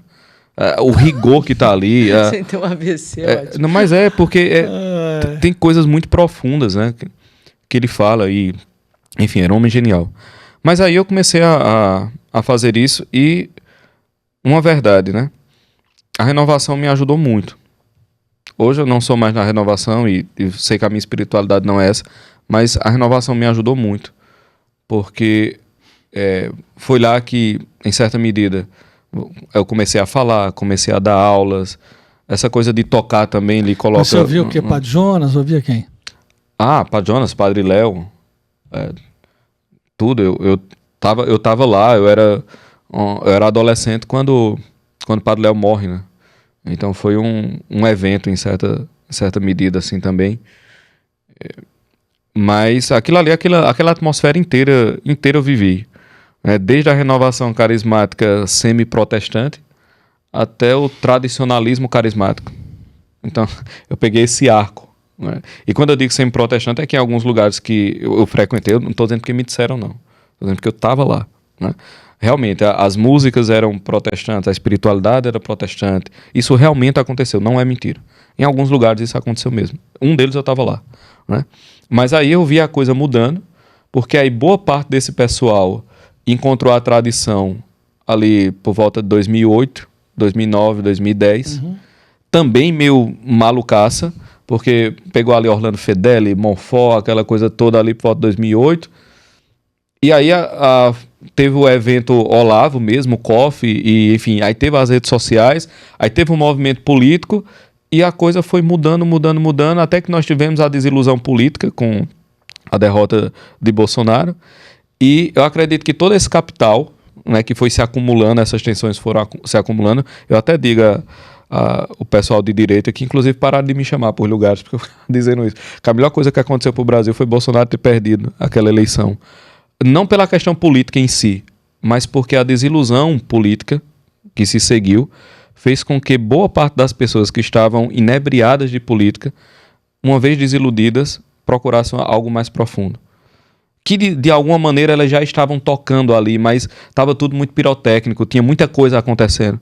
Quando o chão foi puxado, caramba, agora eu vou para onde? E aquilo que já estava ali meio que encaminhou. Então muita gente começou a ter uma vida de estudo um pouquinho mais séria, começou a se preocupar com outras coisas. O cara entrou ali em 2013 liberal e hoje é um monarquista católico e tal. Então esse movimento aconteceu. E aí eu vi, né, boa parte do movimento tradicional formado por ex-carismáticos, o que é uma coisa altamente brasileira, sumamente brasileira. E agora você tem a renovação tradismática, né? Que eu acho, aqui só uma impressão mesmo, vai ser o futuro tanto do mundo tradicional quanto do mundo carismático. Eu acho que eles vão absorver o que um tem de melhor e vai dar origem ao que talvez ambos, o que talvez seja a vocação de ambos. Talvez uma renovação carismática mais centrada, né? Mas a gente também veio da renovação carismática. E tudo isso aí que você falou, a gente viu também. Sim. Então, hoje a gente não frequenta, né? Não, Então, hoje a gente está nesse equilíbrio, a gente está no Renova Day que a gente brinca. Entendi. Entendeu? Tem renovação, tem o Opus Dei, Sim. a gente ficou lá, Sim. viramos Renova Day. Renova Day. É isso aí. Excelente, excelente. Eu vi esses dias uma pessoa falando que foi a um evento com o Frei Gilson lá em Fortaleza. Aí tava lá a banda, aquela coisa toda, né? Pessoal, vai ter a missa. Ele fez, cara, parece que a atmosfera do lugar mudou. Em 20 minutos, todo mundo que tava lá na agitação, no show, que tava muito bom, mas era um show tal, não sei o quê. Em 20 minutos, tudo mudou completamente. Todo mundo tranquilo, sentado, uma música litúrgica certinha, o pessoal de véu fez... É disto que se trata. Entendeu? Acho que, em certa medida, o caminho vai ser um pouco esse. Talvez durante algumas décadas vai ficar esse atrito. Como diz, talvez em 2100 se resolva. Pior são Tá tudo ok. os patos novos, né, que chegaram falando que a renovação fez um grande mal, faz um grande mal. E começando a citar ali, eu falo, gente, quanta ignorância. Pelo amor de Deus, não existiu isso. o Né? problema é que a rede social faz com que muita gente possa falar. Sim, e dá voz para muitos idiotas. Isso é fato. Não é? E amplificando a voz dos idiotas. Pois é. E a coisa vai seguindo, né? Aí tá uma coisa boa, mas que se não for bem usada tem um problema. Sim, sim. Aí, de coração, sendo bem honesto, cabe a quem não é ou não se percebe como idiota ter mais paciência com os idiotas, sabe? Chega uma hora que, se você for entrar na mesma pira, você fica como que se trocando com a criança, não no sentido de desmerecer, mas é que a pessoa ainda não tem um grau de consciência. Concordo com você. Então, cara, eu entendo, tá tudo certo. Não, beleza. Mas tu vai pra missa hoje? Chega aqui, eu vou de 5 horas. Tu quer carona? Pronto. Acabou a confusão, tá entendendo? Tem que ter um adulto na sala. O problema é que quem se proclama como adulto acha que ser adulto é entrar na birra. Aí não dá. Aí realmente não dá. Por isso que, realmente, eu tenho feito esse apelo à normalidade e todas as coisas que eu falo ali, o centro de unidade é esse. É puxar pra cá, não tem como você subir pra vida espiritual sem passar pela maturidade. Não dá pra fazer isso. Sabe? Não dá. Quer dizer, tem que ter uma matéria-prima. Deus cria o homem do barro, mas, cara, tem barro ali. Tem uma matéria-prima específica para o sopro do Espírito agir. Tá entendendo? E a matéria-prima, digamos assim, da vida espiritual é a maturidade. Por isso que eu insisto tanto. E a maturidade tem várias vertentes, né? A gente falou intelectual, espiritual, mas assim, eu acho que esse tem que ser o ponto, né? Às vezes eu até vejo alguns movimentos jovens, tipo a JC da vida, eu não sei se aqui tem. JC, Encontro de Jovens com Cristo? Tem. O cara pega um EJC. Beleza. Se ao cabo de 10 anos de EJC, o cara ainda é jovem, alguma coisa errada aconteceu. Entendeu? Se faz 10 anos e você ainda é um jovem do EJC, deu errado. O movimento deu errado. Porque um dos objetivos do Encontro de Jovens com Cristo é fazer os caras se encontrarem com Cristo, correto? Correto. Como é que você faz isso sem injetar um certo grau de maturidade? Não vai rolar. Vai ser um efeito cosmético, que vai ter o seu efeito, obviamente, porque Deus age em tudo, Deus se aproveita de tudo para fazer as coisas, né, para salvar o cara. Mas sem introjetar essa maturidade, não vai rolar. Então, eu acho que a gente precisa voltar a ter essa consciência, porque entramos na tradição.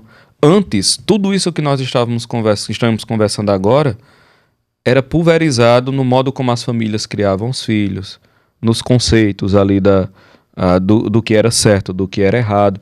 Agora você não tem mais isso. Isso tem que ser reensinado. Então, a pessoa tem que ser ensinada a educação doméstica, ela tem que ser ensinada a vida intelectual. Eu tenho um pós-doutorado, beleza, você tem que ser ensinado a vida intelectual. Minha família é maravilhosa, eu sei, mas você é brasileiro da virada do século, tem problemas, viu? O homem não escapa de ser um produto do seu tempo. Não tem pra onde correr. Então, essas coisas têm que ser reensinadas, têm que ser reditas e, enfim, eu acho que isso tem que ser colocado. Por isso que eu tento falar o máximo que eu posso a respeito do assunto. Mas só faltou entender o seguinte, você estava na renovação carismática e tudo mais, quando é que você passou a fazer cursos de uma forma mais profunda? Eu já fazia para 3, 4 gatos pingados assim, numa sala que era 1/10 dessa daqui. E já vinha fazendo isso desde 2008, 2009, 2010, né? Eu sou velho, as pessoas acham, mas eu sou velho.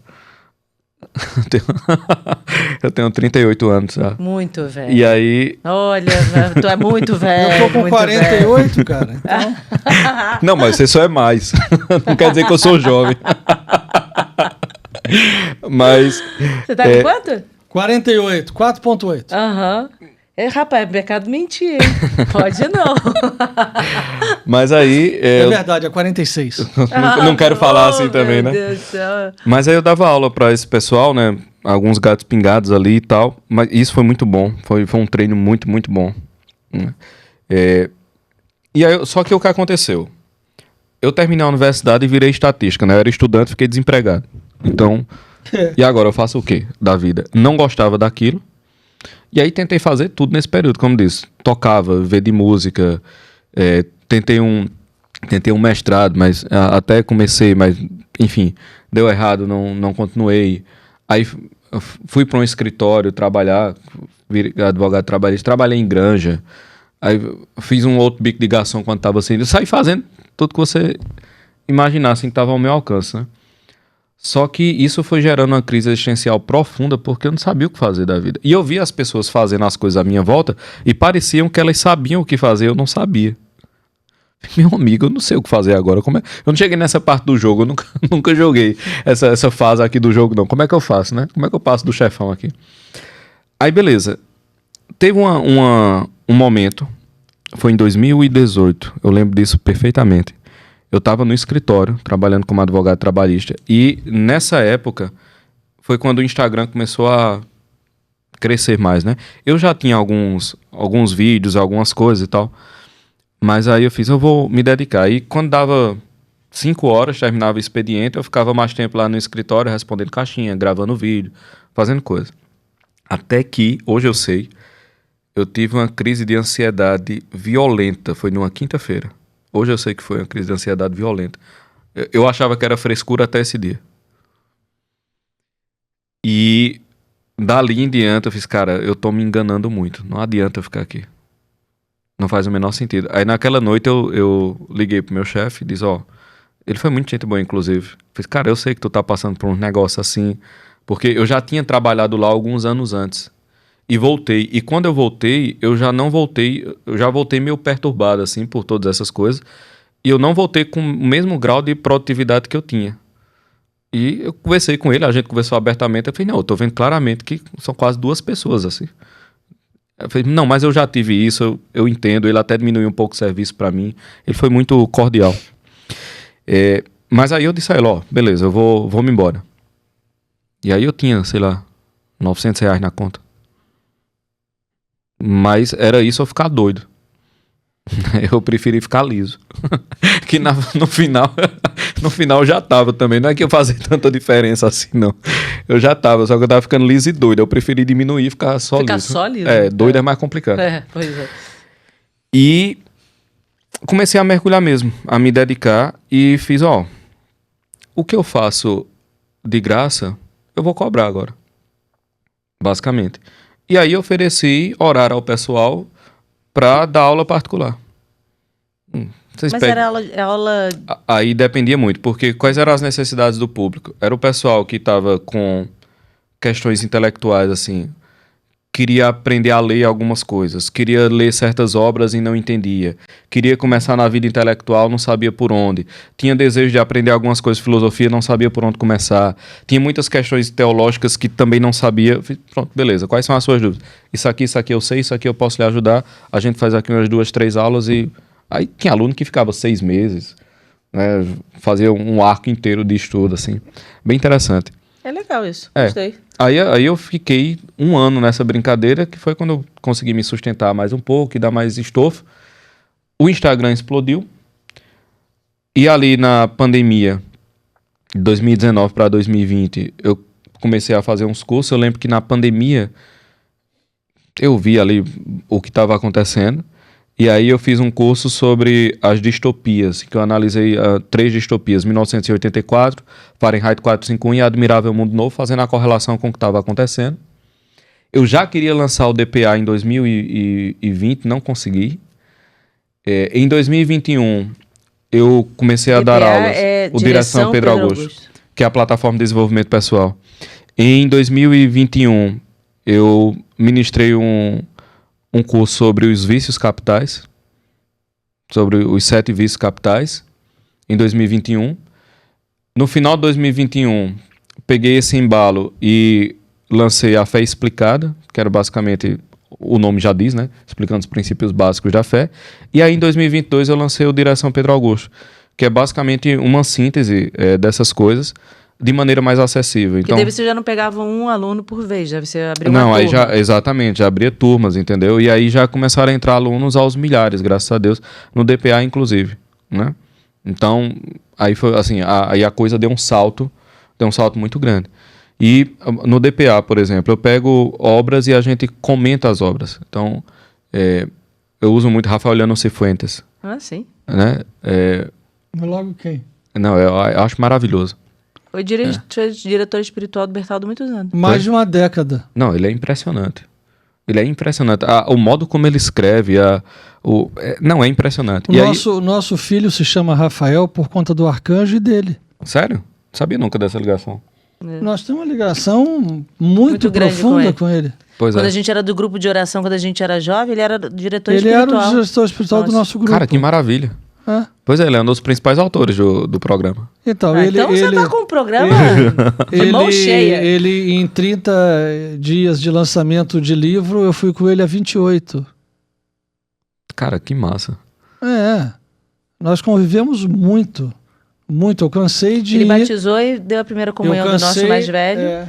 Só não fez crisma porque ele tinha morrido. Eu imagino que ele deve ter sido tão impressionante quanto os livros deixam Sim, parecer. né? eu cansei Ele era um cara diferente, assim. de ir à Sim. missa com ele na casa dele, na Penha, às 6 horas da manhã. Eu e ele só, mais ninguém. E como ele era, assim? Desculpa aqui, vamos... Vamos inverter. Vamos inverter. Conta aí como era. Ele era um cara impressionante, muito vibrante sempre. Muito, muito, muito, muito. Sempre que ele chegava no aeroporto, eu que ia buscá-lo. Ele também tinha uma coisa que era muito interessante. Às vezes ele sentia, por exemplo, umas dores. E ele fazia questão de sentir aquela dor, que ele tinha uma dor na coluna. E aí ele não se queixava e ele oferecia aquela dor.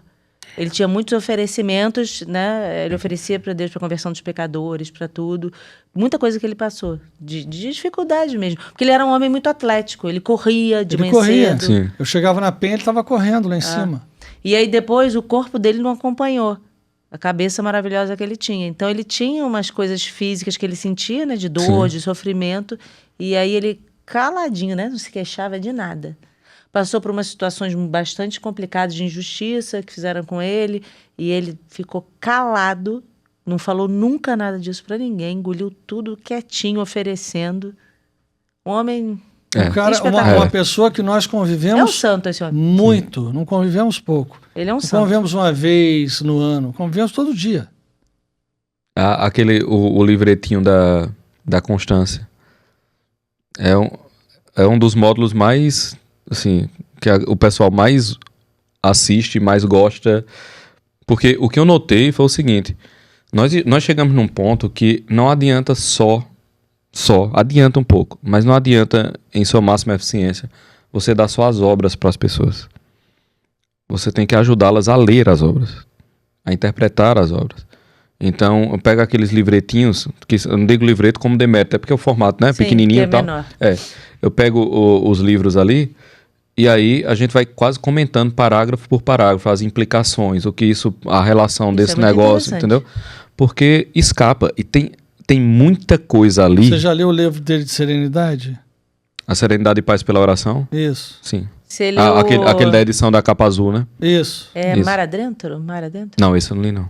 Muito bom, leia. Não li, não. Eu Quando tento ele utilizar. fala da velhice, aquilo me pegou. Eu fiquei olhando aquilo, falei, gente, ele fazendo uma reflexão e falando que a alma não envelhece, né? E ele foi fazendo uma reflexão daquilo. Eu falei, que bonito isso. Mar Adentro. Não é Mar Adentro o nome do livro? Eu acho que é esse o título, se eu não me engano. Ele tá sendo publicado praticamente todo pela Quadrante, né? É. Sim, para quadrante. Exato. Muito bom. E aí, assim, essas coisas elas precisam ser espalhadas. Porque, vamos lá, quantas pessoas de fato vão pegar e vão ler e vão anotar e vão tentar entender as entrelinhas? Pouquíssimas. E um autor bom, é isso que eu tento dizer aos alunos sempre, nunca parta do pressuposto de que o autor está dizendo só o que está ali. Porque do mesmo modo que para você ler bem um livro você tem que ter lido 100, para você escrever bem um parágrafo você tem que ter um conjunto de ideias subjacentes ao parágrafo. Que só um outro leitor que também tem acesso àquele conjunto de ideias consegue percebê-las no parágrafo. Entendeu? Então, assim, nunca suponha que o que está ali é a única coisa que está ali. Tem muita coisa O mais livro pra do dentro. Dom Rafael, esse que eu estou te falando, esse Serenidade, e tem um outro também. Era Serenidade e Paz, eu já não me lembro o nome.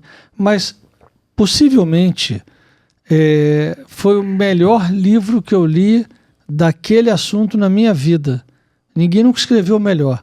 Se você pegar aí os grandes autores que o Brasil tem, sem nenhum demérito a ninguém, não. Sim. Mas se você pegar, por exemplo, toda a obra do Augusto Cury, não tem um livro igual ao do Dom Rafael.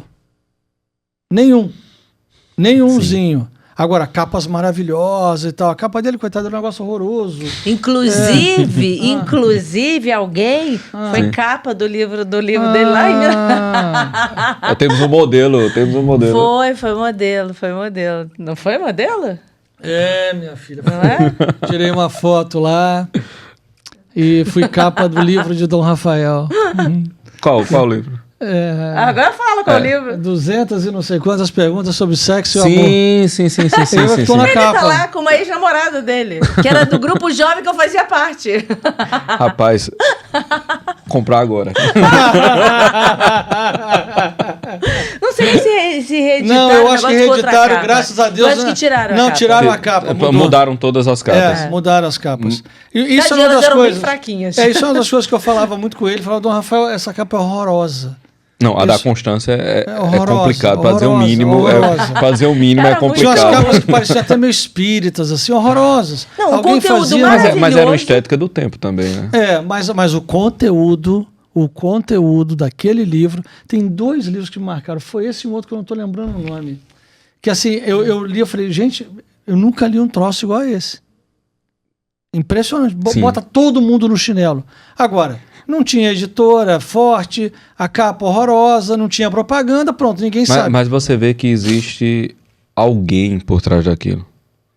Sabe, você lê uma obra dele e você vê que ele não tá de treta com você. Ele não tá querendo lhe impressionar. Ele não tá querendo que você olhe a erudição dele. Ele não tá querendo nada. Ele tá querendo dizer o que ele disse. Isso tem um peso muito grande. Que bons escritores sabem fazer isso. Olavo dizia, sempre escreva e sempre fale como quem está com o coração na mão. Quando você vê um livro dele, você vê que existe um grau de verdade naquele negócio muito grande. É porque ele era um homem muito profundo. Mas como é que você chegou no Dom Rafael? Não faço a menor ideia.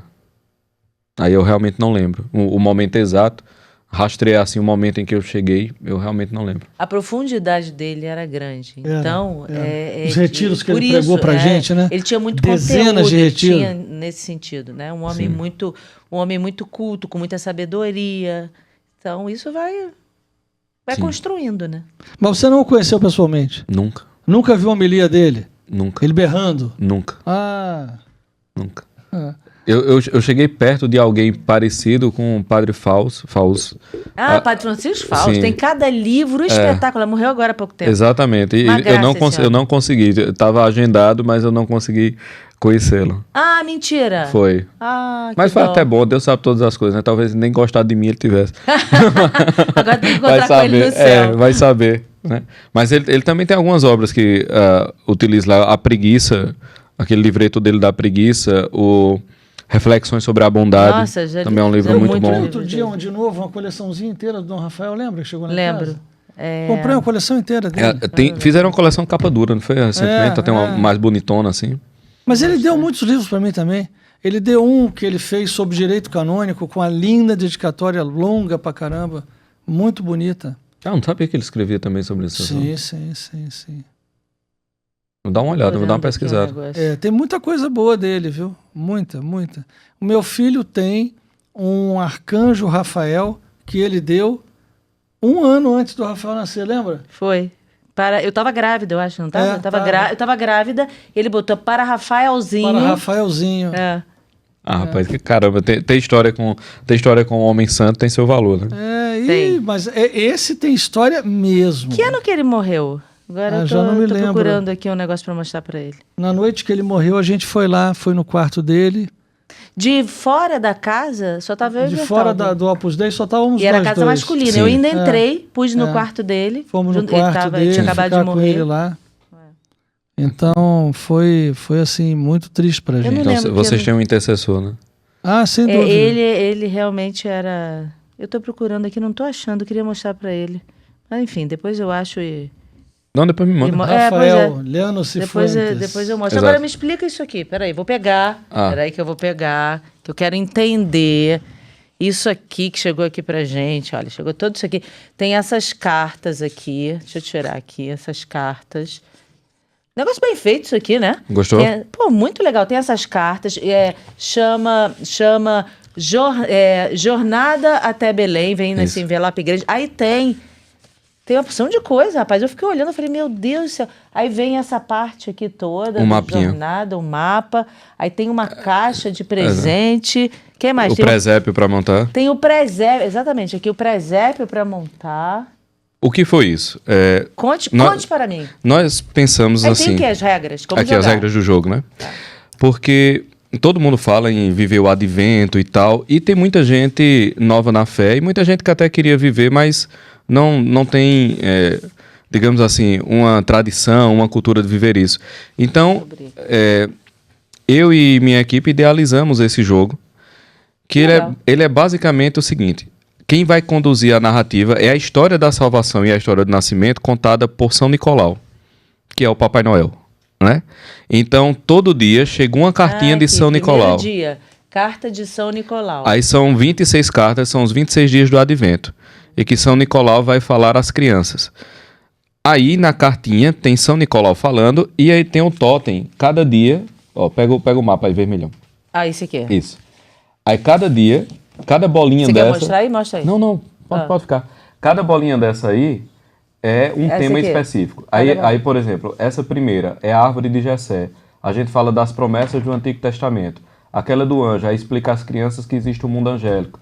Aí depois o anúncio do mundo angélico, a ida de Isabel, todinha. Essa daqui de baixo, eu acho muito bacana, que é São José, que é uma meditação sobre como São José preparou o quarto. Peraí, o que é que eu tô fazendo? Ele tá pedindo pra você falar no microfone. Perdão, eu tava falando fora. Exato. Desculpa, pessoal. É São José preparando um cavalinho de madeira pro menino Jesus, porque a gente propõe à família a meditação do seguinte: ele preparou tudo como ele imaginava que ia ser. E depois vem Deus e mostra que o plano era completamente diferente.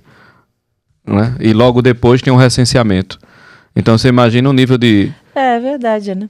Foi ter Jesus lá no meio da gruta, sem berço, sem nada. Mas ele era carpinteiro, não faz o menor sentido. Tá entendendo? Tudo estava planejado e preparado, né? E aqui estão as cartinhas. E aí estão as cartinhas. E aí são meditações, né? Então a criança, ela recebe uma com a linguagem dela, né? Tem a carta, tem uma quadra aí que foi escrita por João Filho, um dos maiores poetas em atividade no Brasil, um poeta soteropolitano. Aí tem uma quadrinha e tem esse QR Code aí. Aqui atrás. Esse QR Code é o seguinte: ele tem catequese sobre a carta para os adultos que eu dou. Então, cada carta dessa, aí tem uns catequeses de 15, 20 minutos sobre o tema da carta numa abordagem teológica mais profunda. Nossa, que legal. Ou seja, você agrada as crianças e os adultos. Exatamente, que é para os pais terem subsídio para poder falar com as crianças, porque o objetivo desse jogo é que os pais mediem toda a ação. Então, ele serve... Uma criança de 4 anos pode utilizar esse jogo porque a linguagem está adequada para elas e o pai vai mediar. Uma de 7 anos também. Porque os pais têm como mediar num nível mais profundo. E de 12 também. Porque eles, inclusive, Mas receberam a isso você só vende catequese. via internet. Foi. Aí, aqui, no caso, a gente fez esse especificamente para o advento desse ano, né? Então, ele já começou a rodar e aí já tem os pais... Tem uns pais que mandaram uns vídeos que o menino... De manhã, o menino faz...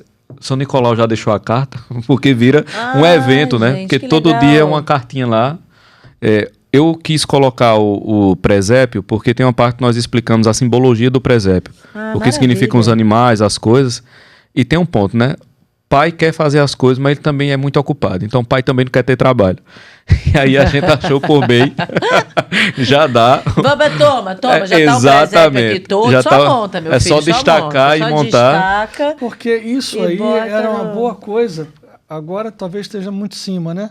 Mas para ter fisicamente na loja aqui, né? Aqui tem muitos pais com muitas crianças. Muitos. Sim, o objetivo é fazer para os tempos litúrgicos todos. Esse foi a primeira tentativa.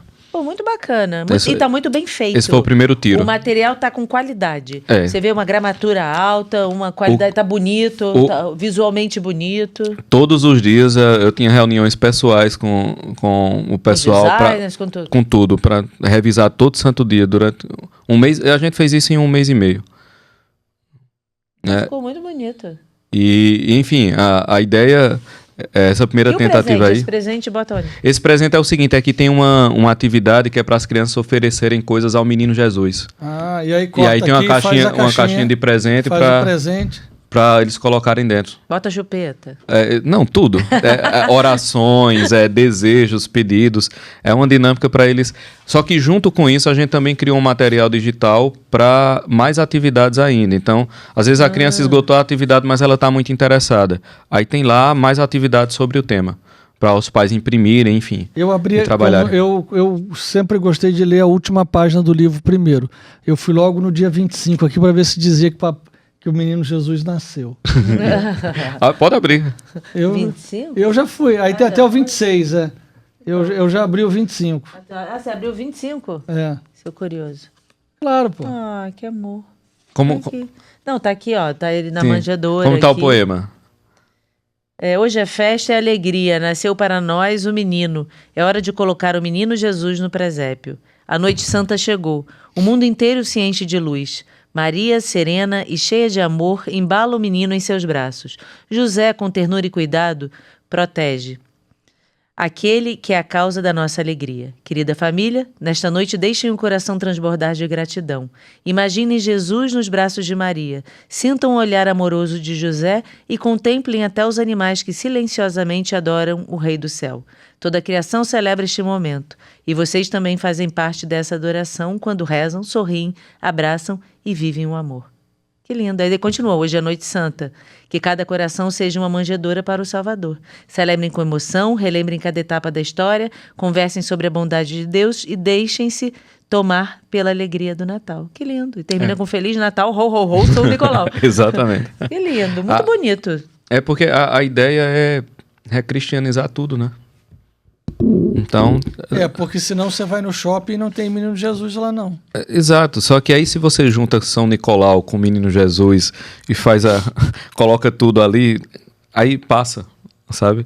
Inclusive, eu tive uma boa notícia, peraí que eu vou até dizer aqui, que quem estiver acompanhando e quiser, porque a pessoa também, ela pode adquirir já com o processo andando, né? Já com a história já caminhando aqui. Claro. Então, que acho que a tua equipe que disponibilizou um cupom de desconto, sim, não é isso? Isso. De 10% de desconto, válido até o dia 25/12. É só colocar, quando entrar lá na tua plataforma, botar Anima 10. Exatamente. E aí você vai ter o legal. desconto para ter acesso. Aí consegue um desconto para quem acompanha. E fiquem de olho porque realmente essa daqui foi apenas o primeiro de uma série, né? Ou seja, para Páscoa vai ter, vocês querem fazer? Exatamente, a gente vai tentar fazer um de Páscoa, a gente quer fazer e vai fazer um de Páscoa. Faz um também para os anjos. Pensa Porque alguma coisa. são muitas datas, né? Aí tem o Mariano, tem São José em março. Assim, as possibilidades são infinitas. Dá pra fazer trocentos mil jogos. Mas é que tá. A ideia é recristianizar essas coisas e inserir as crianças de uma maneira lúdica nesses eventos, mas também eu quero que todos esses produtos sejam acompanhados de uma catequese para os pais. É por isso que tem esse QR Code Exatamente. aqui, que tem uma profundidade, porque os pais acompanham, conseguem entender. Exato, e aí eu fiz questão de... Aí você gravou os vídeos todos. Não, aí é que tá, eu fiz questão de ser áudio, porque não tem desculpa. Áudio você escuta no carro, áudio você escuta em qualquer canto. Tá entendendo? Então você, tem que pegar o vídeo, eu não tinha tempo. Não, você vai escutando, você vai lavando a louça e escutando. Interessante. Não tem... Então eu quis deixar sem brechas. Quis tapar as brechas, né? Não ter desculpas. Porque é tão importante realmente a gente ter uma boa preparação para o Natal, né? Uhum. A gente fica tão corrido, sabendo, tem que preparar a ceia, tem que ver os convidados, tem que ver presente, tem que montar a decoração, tem que não sei o que o essencial acaba ficando de fora. Exatamente. O objetivo era mostrar o essencial. Você captou, exatamente isso. Maravilha. Eu achei maravilhoso. E novamente, foi a primeira tentativa. As outras serão ainda melhores. Nossa, mas isso aqui já tá tão bom. Ficar melhor que isso, eu não tô entendendo que vai sair daí, não. Tem como ficar muito melhor. Tudo tem como melhorar, acredito. Não, mas tá excelente. Você tá de parabéns, você e sua equipe. Né? Muito obrigado. E assim, a pessoa que quer atingir essa maturidade emocional, que quer entender que a gente é corpo, alma e espírito, como é que cresce, como é que, né, sai dessa letargia, desse modo... Esse modo que a pessoa acabou entrando, esse modo empurrar com a barriga. Exatamente. É isso aí. Como é que ela... O que você poderia deixar de dica? Eu sei que tem que fazer toda uma preparação, todo um curso, mas um primeiro passo para essas pessoas que estão acompanhando a gente, estão assistindo, falar assim, cara, mas justamente isso que eu sinto, por onde eu posso começar? Olha... O que eu recomendo, de tudo que eu fiz até agora, eu recomendo pelo Direção Pedro Augusto. Por quê? Porque lá tem um beabá. O primeiro ponto que eu coloco, o primeiro módulo é a gente ler o Tratado do Desânimo. Por quê? Eu acho que um problema fundamental de qualquer melhora é o desespero. O desespero impede absolutamente tudo. E às vezes você chega com essa sede muito grande, mas você já está com o espírito desesperado. Então, para mim, o primeiro antídoto que deve ser injetado na pessoa é o antídoto contra o desespero. O desespero ele é sempre mentiroso, ele nunca deve ser o seu conselheiro, você nunca deve levá-lo em consideração e todo movimento de desespero não é uma realidade, é uma tentação. Se você começa a tratar o desespero como impostor, você já começa a melhorar. Entendeu? E eu coloquei como primeiro módulo do DPA isso porque não adianta você falar de 1 milhão de coisas se a pessoa está com a alma desesperada. Não vai nem ouvir, não vai nem conseguir parar. E não só, ele pode ter até a boa intenção, mas a pessoa aprendeu a rezar o terço tradicional. Meu filho, se ele estiver desesperado, ele vai se enforcar com o terço. Você está entendendo isso? Que não importa. Assim, a vida não funciona com essas teorias todas, não. Se o cara não estiver bem, não adianta nada que você está fazendo. Então, assim, você tem que tratar a pessoa. O primado da pessoa, né? Até o grande Olavo dizia isso, o primado da pessoa. Então, quando você começa a tratar o desespero, todo o resto vai se encaixando. Né? Esse é o primeiro momento. Depois, um outro momento é o seguinte, beleza, eu já entendi que o desespero é uma mentira. Só que tem uma questão, eu quero ser bom, mas o pessoal não sabe o que é ser bom. É aí onde entra o outro modo que eu uso, o Padre Faust, que é o livro Reflexões sobre a Bondade. O que é ser bom? O pessoal acredita que ser bom é ser eticamente bom, é ter etiqueta ou coisa que o valha. Não é isso. É ser bonzinho. O bonzinho nunca é bom, já aqui um recado. Todo bonzinho não presta. Né? O bonzinho não é bom. E nós também não somos tão bons. Né? Eu sempre digo, só se acha bom quem nunca tentou ser bom de verdade. Quando você começa a tentar ser bom de verdade, você vê que não presta. Que ser bom é difícil. Então, como é que você é bom? Beleza, aí o cara aprende isso. Depois você vem para a constância. Ok, eu já entendi que o desespero é um problema, que eu tenho que ser bom, e ser bom é isso, isso e isso. Ok, entendi. Ser bom não é ser bonzinho, não é ser otário, é esse ponto, esse ponto, esse ponto. Ok. Como é que eu mantenho isso que eu aprendi? Aí vem o módulo da constância. Você vê, ok, eu até consigo ser constante, mas eu não tenho força para o negócio. Aí o módulo seguinte é o módulo da fortaleza. que aí são 20 e pouco ou 30 aulas só sobre a fortaleza. O que é a virtude da fortaleza, como ela se manifesta. Então, é um programa de desenvolvimento pessoal que junta filosofia com teologia, com espiritualidade. Né? Esse é o objetivo, entendeu? E, enfim, o que eu recomendaria de pronto, assim, é isso. Era o direção. Começar por aí. Começar por aí. E a pessoa encontra isso no teu perfil do Instagram? No meu perfil do Instagram. Tem exatamente. site também ou não? Pedro Augusto _, PS. Aí tá lá todos, lá tem tudo, tem todos lá, os links. Todos os links tudo. estão lá, tudo certinho também. E no canal no YouTube. Ah, tá. Também. Muito certo? bem. Lá você também tem vídeos? Tenho. Não tô tão frequente, mas eu tenho alguns vídeos. Inclusive tem uma série lá gratuita. Importante, ó, como Deus é providente. Tem uma série gratuita lá que são as 33 marcas da maturidade. São 30, tem um livro, acho que é até daquele grupo SEDET. Agora me escapou qual é o selo. Mas o título é exatamente as 33 marcas da maturidade, mas é bem topificado. É tipo 2 ou 3 parágrafos cada marca. E aí eu peguei esses parágrafos e expandi. Né? E aí tem aulas de 30 minutos, 40, umas de 20, mas enfim, falando sobre a maturidade. Aí são 33 tópicos, 33 marcos do que é a maturidade. Está lá disponível de graça. Você entra lá e assiste. É uma série. É Pedro Augusto, como é que é o seu canal? Pedro Augusto _ PS. Também igual? Também, igual, do mesmo jeito. Gente, certo? Que maravilha. Que coisa E é boa. isto. Muito bom, viu? Você Muito tem bom muito mesmo. conteúdo bom. Dá pra gente gravar, ter vários episódios aqui. Um é Coisa pouco, boa. né? Dá pra gente fazer. Quando voltar pro Rio, tem que vir pra gente falar mais. Já coloca no roteiro quando vier pro Rio. Exatamente. Vamos guardar já o negocinho. Por aí gentileza, guardem. Para você poder beber aí. Saber É isso. o quanto você tomou de água. Exato. Acho que aqui tem uns Exatamente, é isso 400 e aí. pouco. Tá bom, já tá na medida. E Exato. parabéns pelo seu trabalho. Lindo trabalho. E muito bonito. Muito obrigado, pessoal, Muito de bom. coração. Foi um E que prazer bom, né? mesmo. É tão bom ajudar a transformar as vidas das pessoas, né? Sim, a utilidade de salvar a tristeza. É Isso isso aí. É isso aí. Obrigada, viu? De nada. Deus te abençoe. Até mais. Obrigado. Tchau, gente. Obrigada e até a próxima. Valeu, gente. Mesmo em linhas, Bertaldinho, linhas muito finas. sempre azul. É porque ele tá com essas linhas ok? finas. Eu botei um azulão logo. Sempre azul. Mesmo copiado, sempre azul. Ele comprou o azul. Sempre azul. Tá bom, beijo. Copiado. Tchau. Tchau.